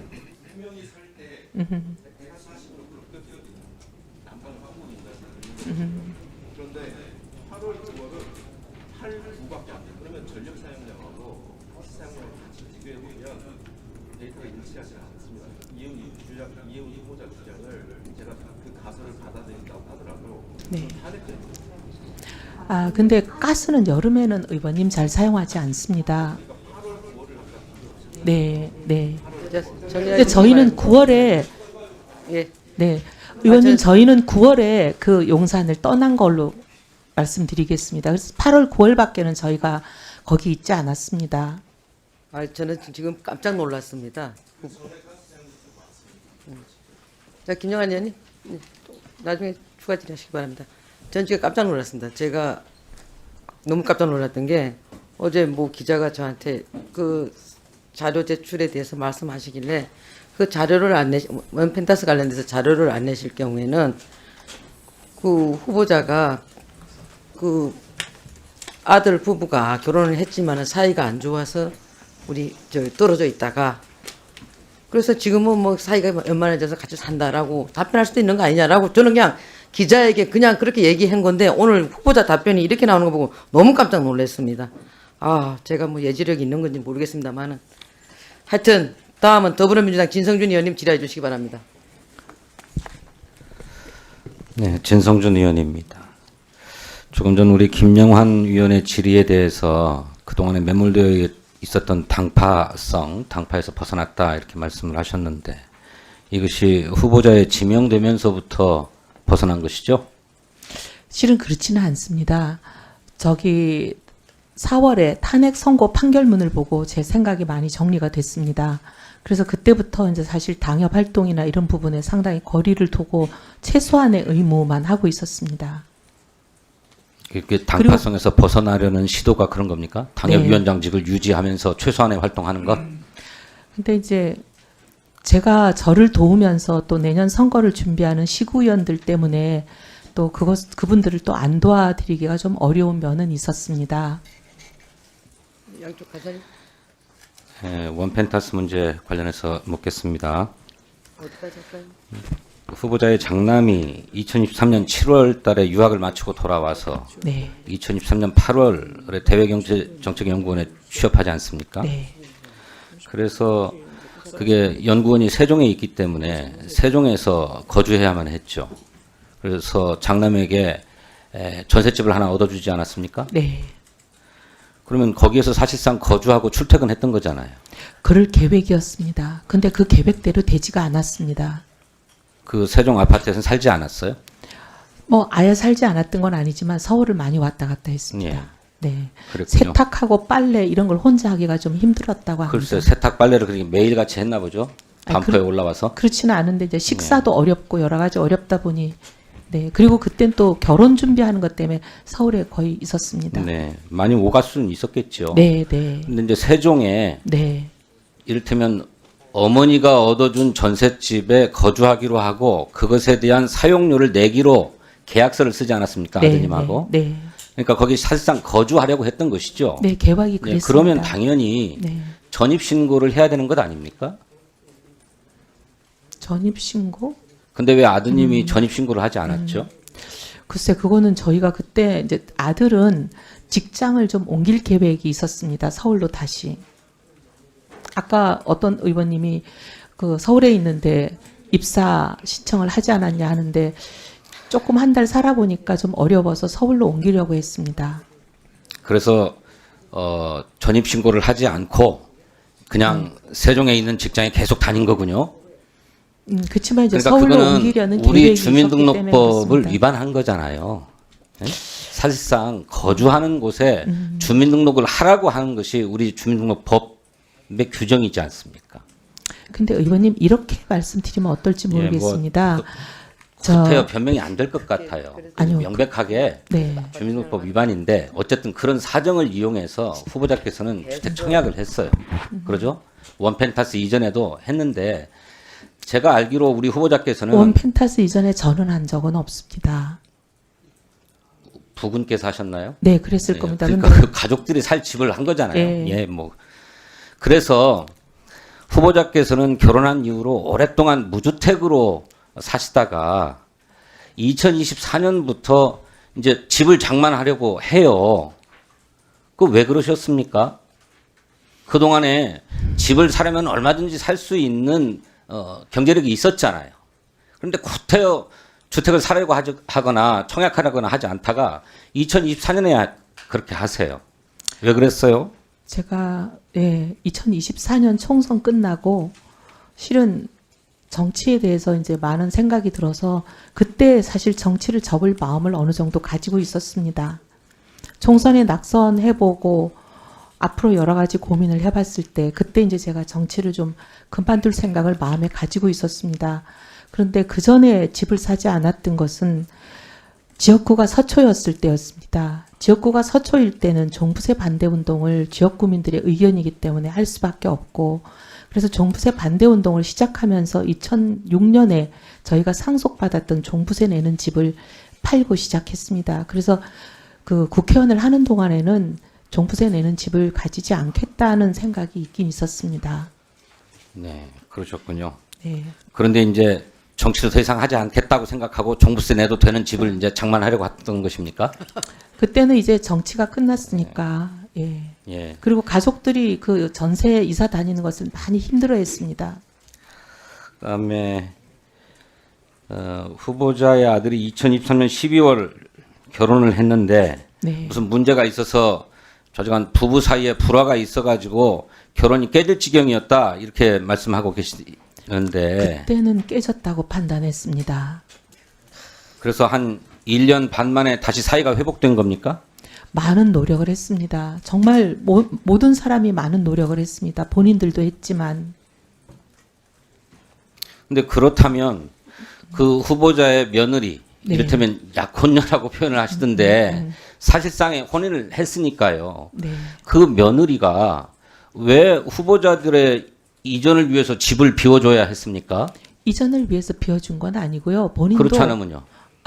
이전하기 전에 집을 나갔습니다. 직전에 7월 25일이라고 아까 우리 김영환 의원이 도표로 보여줬잖아요. 근데 이제 저희가 들어가게 된다는 거를 알면 사이가 좋지 않은 상황에선 당연히 나가지 않겠습니까? 그렇게 되는데 거기 있고 버티겠습니까? 그러면 며느리는 그 집에서 신혼집으로 얻은 집인데 혼자서 사신 거군요. 사이가 안 좋았는데. 왜냐하면 본인 몫이 반이 있습니다. 그 본인 몫의 절반 중에 일부는 시아버지로부터 빌린 돈 아니었습니까? 네, 맞습니다. 네. 그래서 그러니까 그 자꾸 빌린 50% 지분이라고 얘기하지 마세요. 우리가 볼 때는 돈이 많은 집안이라서 그런지 몰라도 좀 이해가 안 돼요. 근데 어쨌든 그 빌린 돈은 의원님 원펜타스 청약할 때 청약의 규칙에 네. 미혼인 자녀만 부양가족으로 인정되잖아요. 네, 근데 사실상 혼인을 올렸잖아요. 그런데 그거를 불화 상태이고 깨진 상태이고 또 주민등록은 여전히 후보자 집안으로 되어 있는 것을 이용해서 청약을 신청한 거잖아요. 이용이라기보다는 그러니까 우리가 볼 때는 의원님 명백하게 불법이에요. 그래서 저는 이 집을 저는 내놓으셔야 된다고 생각해요. 그렇게 하실 용의가 있습니까? 수사기관의 결과에 따르겠습니다. 집을 포기. 아니요, 따르겠습니다. 네, 진성준 의원님 수고하셨습니다. 다음은 개혁신당 천하람 의원님 질의해 주시기 바랍니다. 예, 천하람입니다. 우선 몇 가지 좀 짚고 넘어가죠. 후보자님, 그 강선우 의원이 여가부 장관에서 왜 낙마했죠? 네, 언론 보도대로인 것으로 알고 있습니다. 그게 뭡니까? 의원님 말씀하시는 그거죠. 본인 입으로 말씀해 주십시오. 저도 사실 그때 별로 뉴스를 보지 않아서 보좌진 갑질 정확하게는 때문인 거 모릅니다. 알고 계시죠? 그렇게 들었습니다. 이해훈 후보자하고 강선우 의원하고 어느 분이 보좌진 갑질이 더 심했다고 생각합니까? 제 불찰에 대해서는 더 이상 여기서 변명의 여지 없이 사과합니다, 의원님. 그 이해훈 후보자 같은 경우에는 조국 장관급의 내로남불도 있는 게요. 이해훈 후보자 책에서 갑질 근절이 후보자가 정치를 하는 이유라고 하신 적 있죠? 네, 사실 그때는 그 네, 갑질이라는 그러니까 의미는 짧게 말씀해 주십시오. 아, 그러면 그 후보자의 책에 의하면 후보자가 근절돼야 되는 세상 아닙니까? 후보자가 장관이 되는 게 맞습니까? 그때 이제 책에서 쓴 내용은 의원님 네, 그런 알겠습니다. 내용입니다. 네. 중소기업과 대기업의 원청과 하청 간의 자, 관계에 그럼 있어서 그렇게 할게요. 네, 중소기업과 대기업의 관계에서 대기업은 중소기업한테 갑질하면 안 되고 국회의원은 보좌진한테 갑질해도 됩니까? 아이 그런 말씀은 아닙니다. 그러니까요. 근데 거기서 뭐 변명하실 일입니까? 본인의 갑질에 대해서 근절돼야 되는 대상이라고 생각하지 않으십니까? 아 그거는 고쳐야죠. 네, 고쳐야 되는데 근절이 필요합니다. 그리고 제가 봤을 때 이해훈 후보자 보좌진 갑질이 더 심각하거든요. 강선우 후보자는 사퇴했는데 이해훈 후보자는 왜 아직까지 사퇴 안 하고 계십니까? 그 갑질이라고 말씀하신 여러 언론 보도 중에 사실인 것도 있고 사실이 아닌 것도 있습니다. 녹음이 나온 부분도 부인하시는 겁니까? 아니요, 그건 부인하지 않고 그것만 봐도 굉장히 심각한 것 아닙니까? 그 반성은 하고 있는데 심각하다고 생각하지는 않는다 이런 말씀이십니까? 아니요. 반성하지요. 그리고 고치겠다는 다짐을 정말 심각하게 생각하고 반성하고 계신다면 네. 국민 앞에 행동으로 보여주셔야죠. 애초에 수락하시면 안 됐던 거고 사실은 사퇴하셔야 되는 일이라고 보고요. 근데 제가 보기에는 아까 우리 진성준 의원님께서도 말씀하셨는데 집을 포기하실 생각 없어 보이시거든요. 네. 그리고 원펜타스를 지키기 위해서 저는 사퇴 안 하고 계시고 끝까지 장관을 하려고 하시는 것 같아요. 아마도 720조 예산을 다루는 엄청난 힘이 있는 장관이 되면 국토부든 경찰이든 원펜타스 부정청약 수사든 조사든 제대로 할 수 있겠습니까? 지금 이재명 정부는 어떤 권력의 외압도 받지 않고 엄정하고 공정한 수사가 이루어지고 이재명 있는 것으로 정부에 알고 대해서 있습니다. 언제부터 그렇게 잘 아시고 그렇게 칭송을 하셨죠? 후보자가 이재명 당대표나 대통령에 대해서 비판한 내용 차고 넘치는데요. 그걸 이 자리에서 얘기할 건 아니고 부정청약 관련해서 또 좀 본론으로 들어가죠. 시간이 가니까. 후보자님, 우리가 아파트를 청약할 때 부양가족이 많은 걸 이유로 가점을 주는 이유가 뭡니까? 취지가 기본적으로 뭡니까?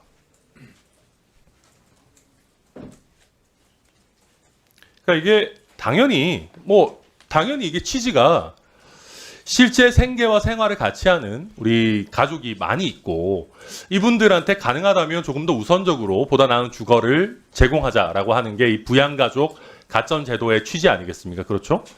그런데 지금 그러다 보니까 이 부양가족이라고 할 수 있느냐 관련해서 실제 자격이 있는지 위장 전입은 아닌지 실무적으로 굉장히 엄격하게 보고 있습니다. 후보자님 알고 계시죠? 그런데 지금 2024년에 분양을 신청할 때 세종시에서 일하고 이미 결혼식을 올린 장남이 이 부양가족으로서 혜택까지 받아야 되는 정도의 부양가족인 미혼 자녀입니까? 의원님, 그 혼례를 올렸다고 해서 물론 혼례를 올릴 때는 가정을 이루고 네, 알겠습니다. 또 할 자, 계획으로 PPT 한번 하죠. 봐주시죠. 근데 의원님 네, 인생이 알겠습니다. 그렇게 잠시만요. 계획대로 안 되지 않습니까? 네, 그러면 여기 볼게요. 네. 자, 2023년 12월에 이렇게 결혼식을 올리셨죠. 네. 근데 이 결혼하고 나서도 며느리를 계속 약혼자라고 지칭을 하시더라고요. 저희 국회에 내신 자료 보니까. 후보자님 혹시 이거 결혼식 하실 때요, 축의금 받으셨습니까? 참석자들한테? 네, 받았을 겁니다. 저기 당사자들이 받았을 겁니다. 네. 약혼식에도 축의금 받습니까?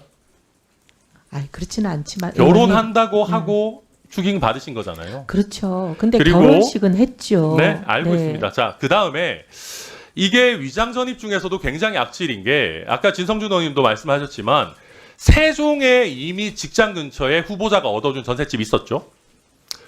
그 다음에 신혼집으로 또 후보자가 보태줘서 얻어놓은 용산 전셋집이 있었잖아요. 그런데 이 두 곳을 다 놔두고 굳이 후보자의 주민등록을 유지했단 말입니다. 이거는 누가 봐도 부정하게 청약에 부양가족으로 넣으려고 했던 거거든요. 의원님, 그때 당시만 하더라도 원펜타스가 청약이 분양 공고가 날지는 저희들 몰랐습니다. 원교 그리고 모으고 조합도 계셨다는 몰라- 거잖아요. 지금 아니, 원펜타스만 청약 넣으신 게 아니고 원베일리도 넣으셨고 그 전에 퍼스티지였나요? 어디 하나 다른 아닙니다. 데도 아닙니다. 퍼스티지는 사시던 데였죠. 네, 네, 전세로 살고 있던 네, 곳입니다. 그 다른 데들도 지금 분양 냈던 게 저희 기록에 다 나와 있거든요. 그래서 의원님, 그거는 이거를 소위 지금 줍줍이라고 모으고 하는 계셨던 거잖아요. 모으고 계셨던 거고. 자, 그 다음에 그러면 장남이 후보자 집에 왔다 칩시다. 뭐 타고 왔어요?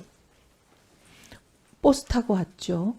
그러면 교통카드 내역을 못 낼 이유가 있습니까? 아니, 그렇지는 않고요. 교통카드 내역을 지금까지 못 내고 있다는 것만 해도 후보자의 장남이 후보자와 같이 거주했다라고 하는 내용이 거짓말하는 걸 사실상 인정하는 거잖아요. 아닙니다. 그리고 의원님 좀 설명드려도 그러면 될까요? 내주세요. 어차피 내주시면 일이 깔끔하니까 그 다음에 며느리 얘기 말씀드릴게요. 며느리랑 사이가 안 좋았다 뭐 이런 얘기 하시는데 이게 며느리가 하신 게 보면 시간 라인이 기가 막힙니다. 청약 모집 공고 직전까지는 후보자와 시아버지가 보태준 전셋집에 용산 전셋집에 놔뒀다가 후보자 가족이 거기에 전입해야 되는 시기가 오니까 기가 막히게 본인이 빠져줘요. 이것만 보면 며느리랑 장남이랑 사이가 안 좋았던 게 아니고요. 거의 세계 최고의 효부 수준입니다. 시아버지 시어머니가 대박 로또 청약 받을 수 있도록 결혼도 했는데 주민등록도 안 합치고 혼인신고도 기다려주고 완전 효부 아닙니까? 이런 효부를 이런 식으로 국민들 보고 계시는데 매도해도 되는 거예요? 마지막으로 다음 이어서 하겠습니다. 더불어민주당 박홍근 의원님 질의해 주시기 바랍니다. 네, 후보자님. 저하고는 국토교통위에서 또 예결위 소위에서도 같이 일을 해봤기 때문에 후보자의 그런 전문성 또는 합리성 또는 일 추진력 이런 건 제가 좀 평가를 합니다. 그런데 지명되고 나서 여러 가지 의혹이 쏟아져서 우리 여당이지만 입법부의 구성으로서 국민 눈높이에 맞춰 우리로서는 엄격히 검증할 수밖에 없습니다. 네. 우선 지금 상황이 이제 어찌 보면 22년 동안 몸담았던 그 국민의힘 이 정당으로부터는 이제 배신자 낙인을 찍혔고 그리고 또 언론과 국민으로부터는 매우 인색한 평가를 받고 있습니다. 잘 아실 거예요. 왜 대통령께서 후보자를 지명했다고 생각하십니까? 네, 제가 들은 바는 없지만 제가 그 지명 제안을 받고 고민할 때 제 나름 생각한 것이 있었습니다. 그동안 보수 진영에 몸담으면서도 저는 진영을 넘은 정치를 해야 된다는 걸 끊임없이 주장했고 그래서 우리 당론과 반대되는 주장을 많이 해서 많은 어려움을 겪었습니다. 그런데 통합과 이런 것은 실행되지 않는 것을 20년간 지켜보면서 답답함이 있었는데 이번에 대통령이 이 제안을 하시는 거는 아까도 좀 말씀을 드렸지만 세불리기가 전혀 필요하지 않은 거대 여당이 이런 통합의 움직임을 보인다는 것은 이건 저는 진정성이라고 믿습니다. 그리고 네. 저 한 사람이라도 이 장벽을 뚫고 나가서 네, 돌을 맞는 알겠습니다. 한이 있더라도 그건 아까 장벽을 이제 뚫어야 하신 된다고 말씀이니까요. 봅니다. 예, 네. 아까 말씀을 주셨고 그런 인사권자의 어떤 진정성, 진위가 있었음에도 불구하고 이런 탕평 인사를 통해서 그런 국민통합 이런 것도 좀 이렇게 이루려고 했던 것인데 그동안 이제 쏟아진 여러 가지 의혹으로 인해서 인사권자에게 부담을 분명 준 것이고 또 주권자인 우리 국민들의 누를 끼친 점도 있다고 생각하지 않습니까? 네, 그래서 어떤 점이 송구합니다. 가장 크게 부담과 누를 끼쳤다고 생각하십니까? 통합 인사가 어쨌든 여러 가지 의혹 제기가 되고 하는 것 때문에 국민 여론이 통합은 바래고 개인적인 의혹에 관심이 집중되는 것 자체도 저는 대통령과 이 국민 주권 정부에 제가 폐를 끼치고 있다고 생각합니다. 그래서 이 의혹을 어쨌든 청문회를 통해서 그래도 조금이라도 제가 더 충분히 소상히 설명을 드려서 그 폐를 조금 덜고 싶은 마음입니다. 그럼 몇 가지 좀 여쭤보겠습니다. 네. 우선 대통령 또는 이 정부하고 철학이 맞지 않으면 일을 같이 할 수 없는 것이죠. 네. 본인은 그동안의 정책 행보라든가 또는 여러 가지 정책 노선을 봤을 때는 저는 일치한다고 보지 않았거든요. 그래서 지명 자체가 저로서는 되게 의외였습니다.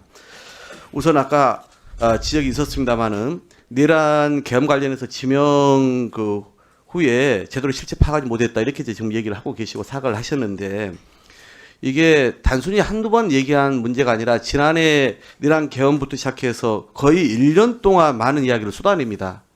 저는 그러니까 장관이 되기 위해서 소위 임시 방편으로 또는 이 위기 모면용으로 지금 그렇게 사과를 하고 있지 않냐라는 생각을 할 수밖에 없어요.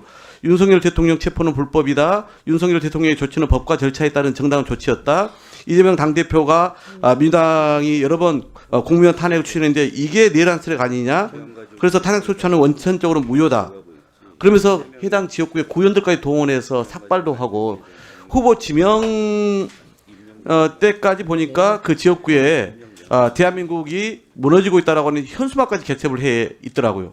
이 정도면 거의 확신을 갖고 있는 수준이라고 저는 보는 것인데 지명되자마자 입장이 바뀐 거거든요.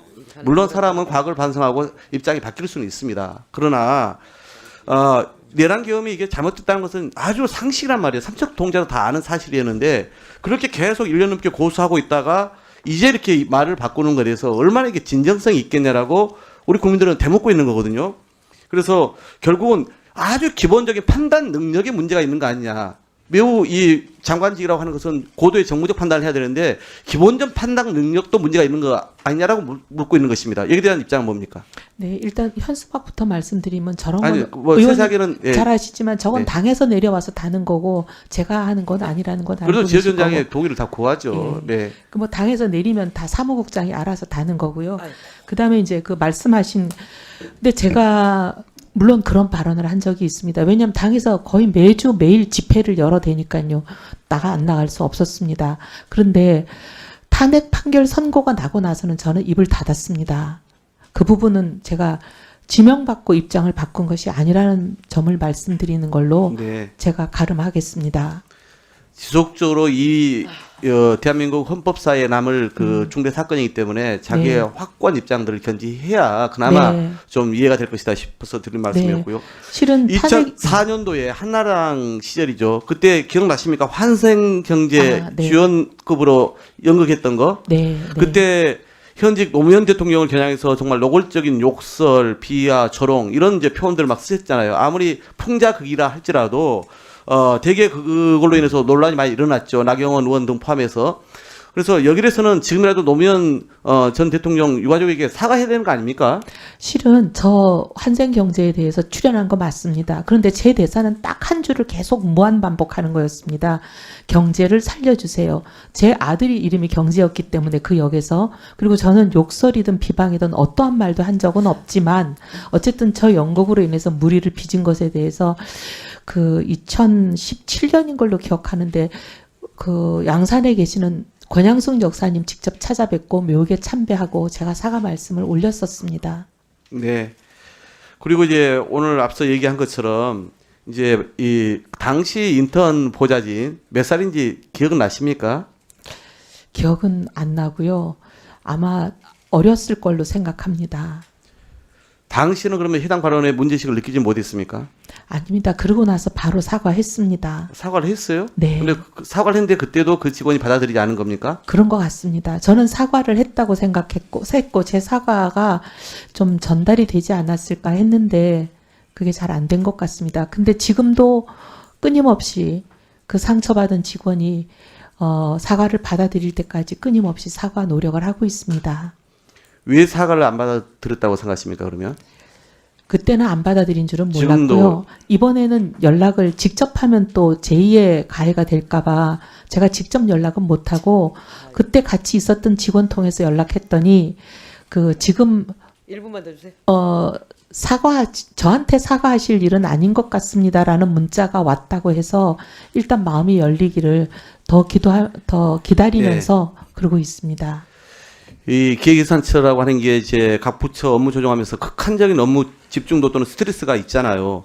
근데 이런 이제 그때 본인은 당대표 시절에 그렇게 뭐 취임 직후에 업무 압박이 심해서 예민한 상태에서 발언했다 이렇게 해명을 한 게 있던데 아마 그 제 협명은 아니고 누가 옆에서 그렇게 얘기한 것 같습니다. 본인이 그걸 확인을 했어야죠, 그러면. 아, 근데 그런 기사가 났었는지 몰랐습니다. 네. 그래서 자칫 공무원들에 대해서 그렇게 이 고압적인 네. 태도, 갑질이 나타나지 않을까 염려돼서 드린 말씀입니다. 아, 그런 일 절대 없습니다. 끝으로 한 가지만 마지막 여쭤볼게요. 네.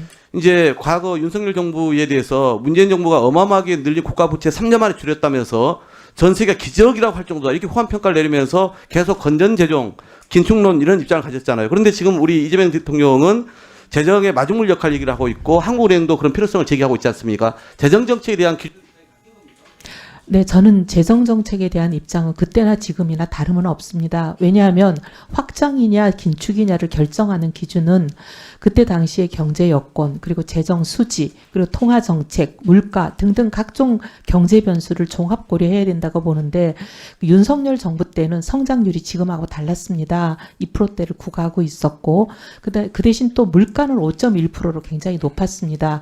그런 상황에서는 저는 긴축이 적절했다고 생각을 했는데 지금 현재 상황은 4분기 연속으로 0% 성장을 하고 있는 이런 상황에서는 적극적 재정이 무엇보다 필요하고 또 반면 물가는 지금 한 2%대로 굉장히 안정되어 있습니다.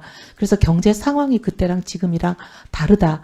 저의 원칙이 달라진 것이 아니라 경제 상황이 달라졌다. 그렇게 말씀드리고 싶습니다. 네, 수고하셨습니다. 박홍근 의원님. 1분 더 드렸어요.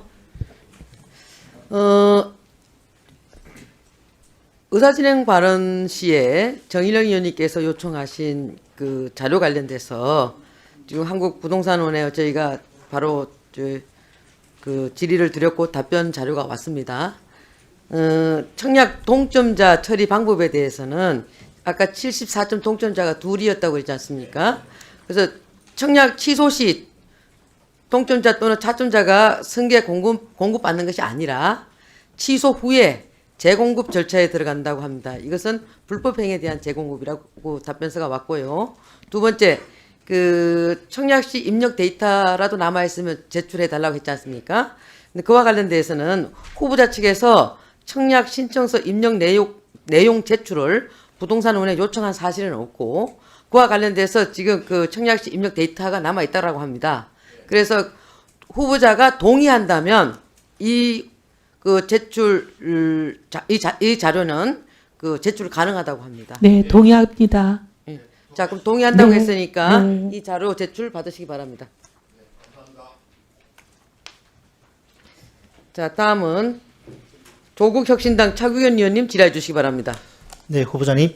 예, 국회는 사법부가 아닙니다. 네. 현행법을 위반했느냐 아니냐 하는 문제는 법원에 가서 다투시면 됩니다. 국회 수사권이 있는 것도 아니고요. 국회 인사청문회는 국정의 주요한 직무를 맡으려고 하는 분이 국민 눈높이로 봤을 때 적절한지 보는 것 아니겠습니까? 차규현 의원님 마이크 좀 더 땡겨주세요. 예. 법 위반이 아니니까 문제될 것이 없다는 식으로 임해서는 안 된다. 이 점을 먼저 말씀을 드리고요. 그럼 과연 국민 눈높이 봤을 때 장관 후보자로서 적절한지 한번 질문 드려보겠습니다. 원펜타스 질문 전에 대법 회사채 투자, 후보자, 배우자와 자녀들 대법 회사채 투자에 대해 질문 드리겠습니다. 후보자가 20대 미래통합당 의원으로 국회에 들어오면서 신고, 2016년 5월 말인데요. 신고한 재산 내역에서 배우자와 자녀들의 대부업 회사채 투자 내역이 확인됩니다. 국회에 제출한 서면 답변을 보니 J2BC는 핀테크 회사에 투자했다가 실패한 케이스라고 설명하시는데 맞습니까? 네, 그렇다고 들었습니다. 근데 네. 전혀 아닙니다. 자, PPT 보여드리는 자료는 J2BC가 돈을 빌려주고 상환을 못하자 담보로 잡은 아파트를 경매에 내놓은 것입니다. 핀테크가 아니죠. 이게 무슨 핀테크 이야기를 하고 계시는 겁니까? 채무자에게 1억 2천여만을 빌려주고 갚지 못하니까 감정가 2억 원짜리 아파트를 경매에 넘겨버린 건 아니겠습니까? 생활이 어려워서 대부업 찾아온 서민들에게 돈을 빌려주고 여차하면 담보물건 뺏어다가 경매에 넘겨버린 업체를 두고 후보자께서 핀테크 운운하시는 건 국민을 기만하는 거 아닙니까? 아닙니다. 저희가 그때 사실 이건 저는 이 투자에 대해서는 알지 못했지만 이 청문회를 과정을 통해서 소상히 알아봤습니다. 그랬더니 그런 답변을 들었습니다. 그 당시는 몰랐다는 겁니까? 왜냐하면 제가 그때만 해도 우리 탄핵되고 박근혜 대통령이 탄핵되고 저희가 창당하고 하던 시절이라 그 회사가 그 당대표라- 배우자와 좀 관련성이 있는 뭐 배우자와 친분이 있는 그 대표인 걸로 알고 있는데 아니요, 전혀 모르셨어요? 아니요, 배우자와 친분이 있는 것이 아니고 우리 장남 차남의 삼촌이 지인한테 소개받은 회사라고 들었습니다. 근데 저는 그때 좋습니다. 당대표라. 자, 그 당시 서면 답변 보니까 회사채 수익률이 9%였다고 합니다. 네. 말하자면 대부업체가 후보자 배우자와 자녀들로부터 9%의 금리로 자금 조달해서 운영한 것인데요. 그런데 9%로 금리 자금을 조달한 대부업체가 서민들에게 얼마의 금리로 대출을 해줬을까요? 한번 볼까요? 본회는 2016년도 당시 금융위원회에서 조사한 대부업 실태조사 결과 받아봤는데 당시 대부업체 평균 차익금리 연 6.3%였습니다. 후보자 가족들이 투자한 회사채가 훨씬 높죠. 근데 이때 대부업체 평균 대출금리 얼마인지 아십니까? 무려 25.2%입니다. 후보자가 투자한 대부업체는 조달금리가 평균보다 높으니까 아마 대출금리가 이보다 25.2%보다 높았을 것입니다. 당시 대부업법에 따른 최고금리가 27.9%였습니다. 그의 최고금리에 준하는 고금리로 서민들에게 대출을 해줬을 겁니다. 후보자의 배우자와 자녀들은 그야말로 서민들의 고의를 쥐어짜서 높은 수익을 올리는 상품에 투자한 것입니다. 근데 이와 관련해서 서면 답변을 보니까 2017년 1월부터 이자와 원금이 소실되었다 답변했지만 그게 중요한 게 아니죠. 후보자께서 초선 의원 당시 국감에서 시장에서 초고금리에 해당하는 사채 수요가 있다고 인정할 것 같으면 마약도 총기도 밀매도 더 허용해야 한다는 논리밖에 없다고 논리밖에 안 된다고 말씀하신 적 있죠.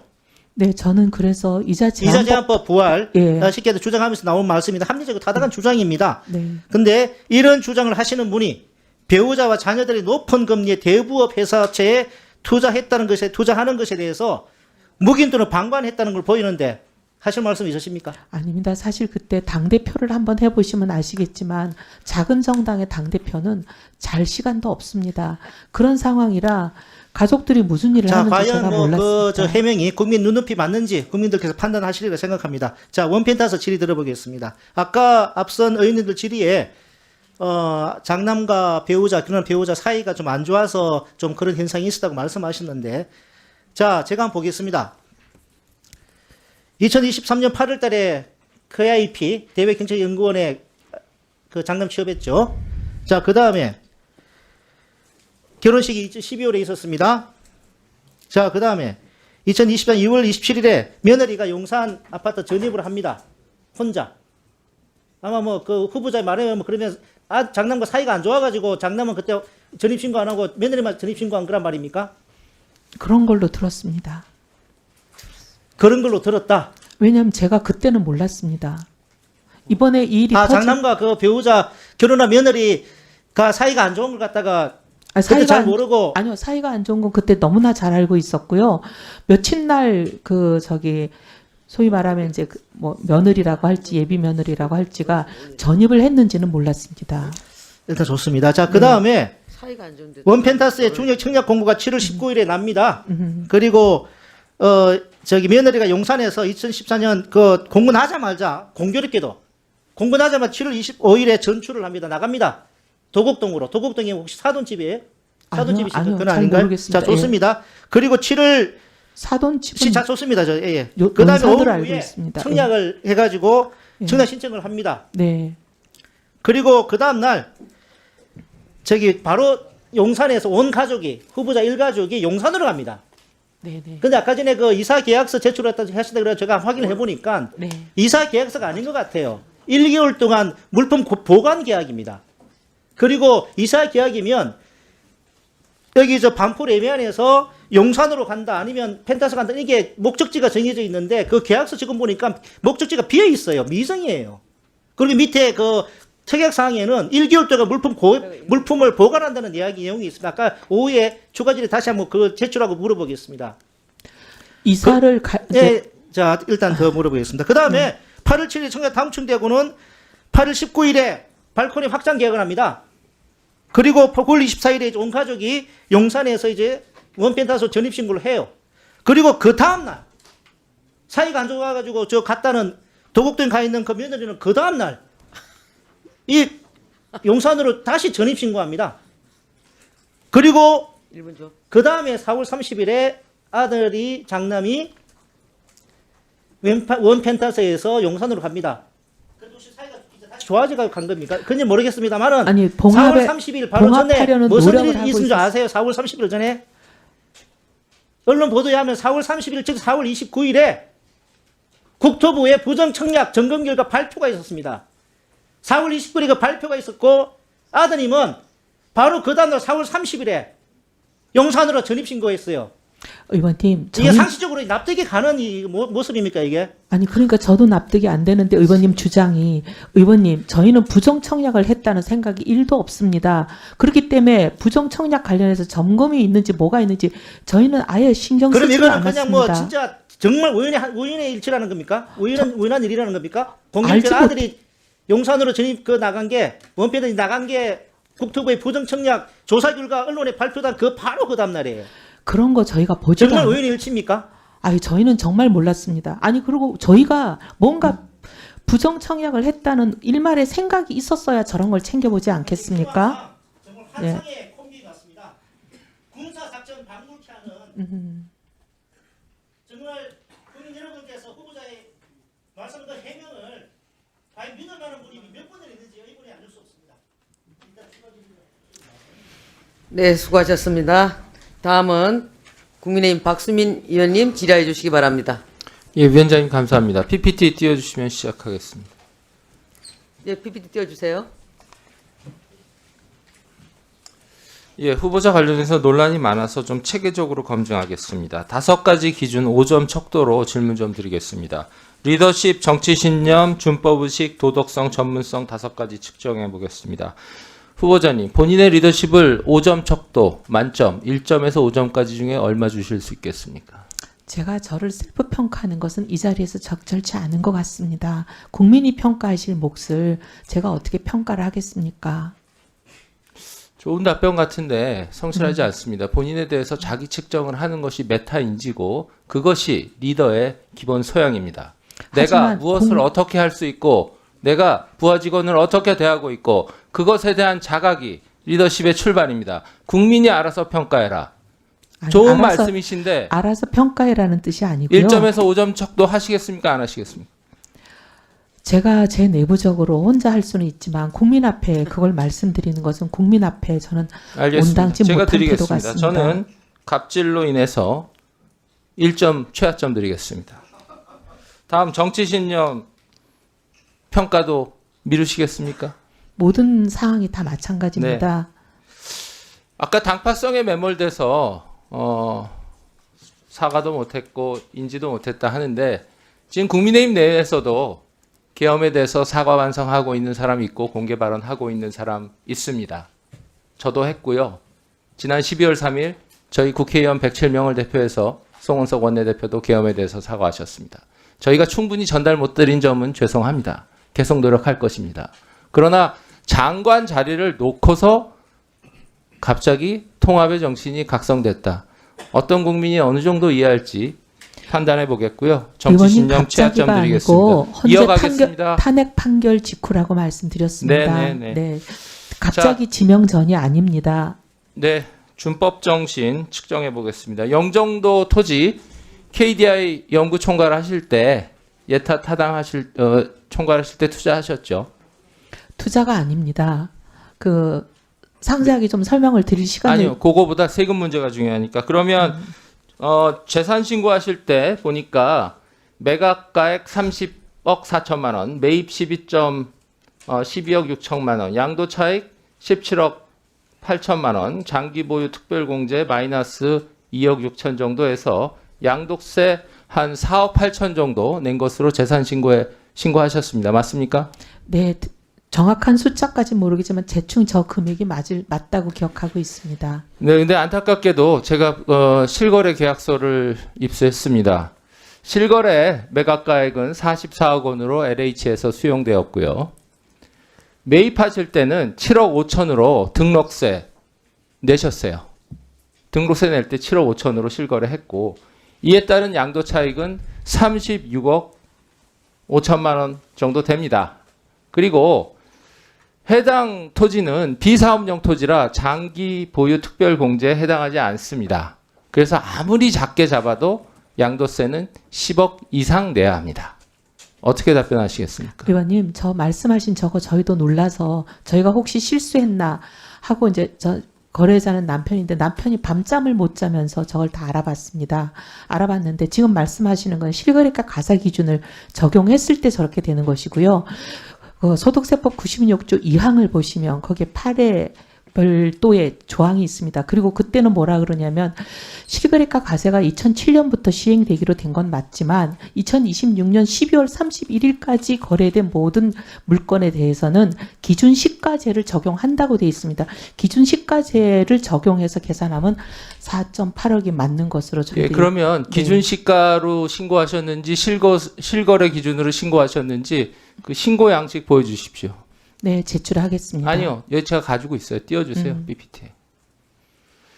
제 보면 이게 양도소득세 계산 명세서 해서 신고 양식인데 붉은 점선 내는 실거래로 신고할 때 기입하는 겁니다.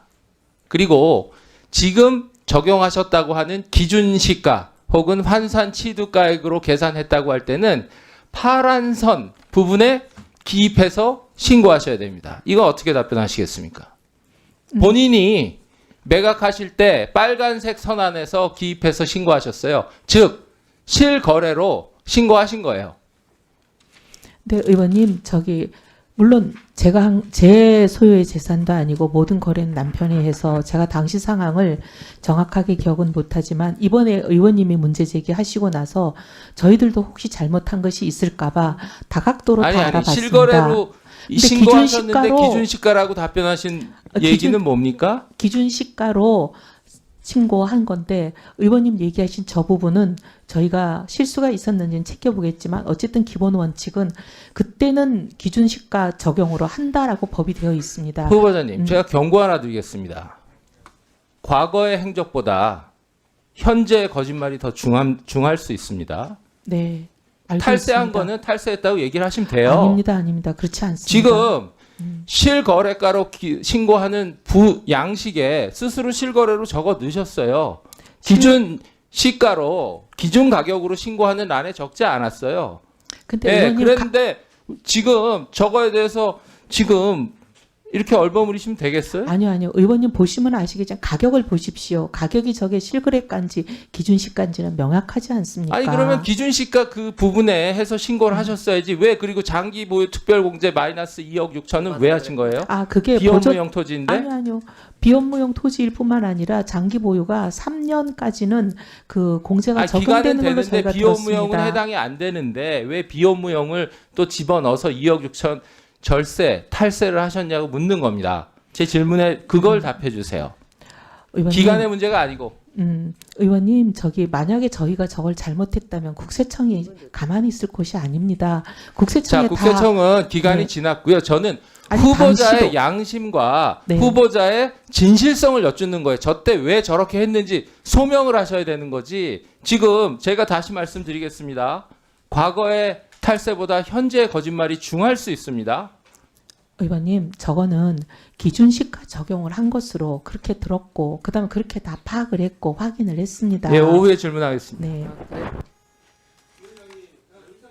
네, 최한석 의원님 의사 진행 말씀해 예. 주시기 바랍니다. 위원장님, 저는 아까 제가 질의한 내용 중에 이혜원 후보자의 장남이 입학한 연세대학교 2010학년도 사회기여자 전형, 그중에 국위 선양자와 관련해서 이 100페이지 되는 이 전체 수시모집 요강에 훈장을 받은 사람을 국위 선양자로 인정한다는 어떤 규정도 저는 찾을 수가 없습니다. 그래서 저는 이 부분에 대해서 지금 후보자 자녀의 각 대학교 입시 서류, 입학 전형등을 담은 서류에 대해서 제가 요청을 했는데 해당 기관인 대학은 해당 자료를 보유하고 있지 않다고 하였음을 말씀드립니다라고 하는데 저는 이 부분에 대한 후보자의 진술을 믿을 수 없습니다. 그리고 믿을 만한 제보자, 지금 현재 대학에 재직 중인 직원으로부터 연세대학교가 분명히 관련된 입학 사정 자료를 보관하고 있을 것이다라고 하는 합리적인 제보가 있었습니다. 그래서 저는 이 부분에 대해서 오늘 이혜원 후보자가 모든 전 국민이 볼 수 있는 수시 모집 요강에 훈장과 관련된 이런 방구의 얘기도 없는데 어떻게 후보자는 누구도 국위 선양했다고 인정할 수 없는 시아버지의 훈장을 가지고 이 전형에 이렇게 그 입학을 지원할 수 있었을까에 대한 이 부분을 명쾌히 저는 해명하지 않고서는 저는 이 부분은 넘어갈 수 없다고 생각합니다. 그래서 이 부분 위원장님께서 연세대학교에 2010학년도 이혜원 후보자의 장남이 입학하게 된 사회기여자 전형, 그중에서도 국위 선양자 전형과 관련돼서 입학 사정 서류, 합격하게 된 계기 같은 것들을 반드시 자료를 저는 요청해 주시기 바라고, 그 부분이 없다면 저는 100% 이거는 부정 입학으로 추정될 수밖에 없다, 이런 말씀을 드립니다. 네. 네, 차규근 의원님. 자료 제출 관련해서요. 그 이사 계약서를 제가 4번 했기 때문에 4건의 이사 계약서를 요청을 했었는데 지금 확인해 보니까 1건이 있고 그것도 1장짜리입니다. 나머지 3건에 대한 이사 계약서도 오후 회의 전에 좀 제출되기를 요청합니다. 아니 의원님 저기 잠깐 여쭤봐도 될까요? 4건이라고 하시면 어떤 게 4건인가요? 왜냐하면 네네. 저기 레미안 퍼스티지에서 용산으로 가는 그 이사 말고는 저희가 한 게 없습니다. 레미안에서 용산 가고 용산에서 다시 원펜타스 간 거 아닙니까? 아, 예. 근데 그거는 저희가 이사를 한 게 아니라 여행 가방 하나 들고 여름이라 옷까지 몇 개 가지고 간 거라 사실은 그게 이삿짐을 센터를 부를 일이 아니었습니다. 레미안에서 그럼 용산 가실 때는 이사한 게 아니라 그냥 전입신고를 왜 하신 거예요? 그 사실 것도 아닌데. 아니 그게 아니고 레미안 반포에서 용산을 갈 때는 이사를 했습니다. 그런데 이제 그 용산집이 별로 뭐 가구나 이런 집기가 없는 상태라 저희가 불편하니까 가구랑 이런 거를 조금 들고 들어간 거고요. 나올 때는 그걸 다 두고 나왔습니다. 그래서 옷까지 하고 여행 가방 몇 개만 들고 나왔습니다.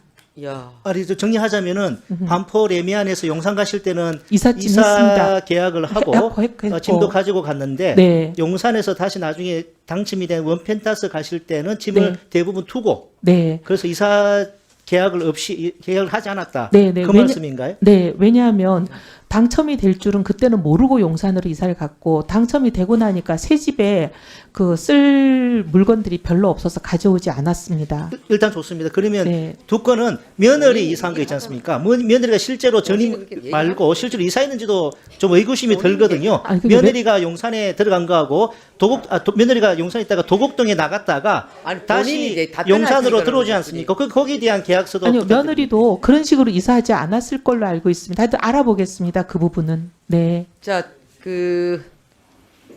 최한석 의원님께서 요청하신 자료 제출 관련돼서 그 연세대학교에 지금 그 자료가 있다라는 거지 않습니까? 제보에 의하면. 그럼 본인 후보자 동의가 있으면은 이거는 네, 동의하겠습니다. 예, 후보자 동의한다라고 네. 하니까 이 부분에 대해서 또 빨리 예.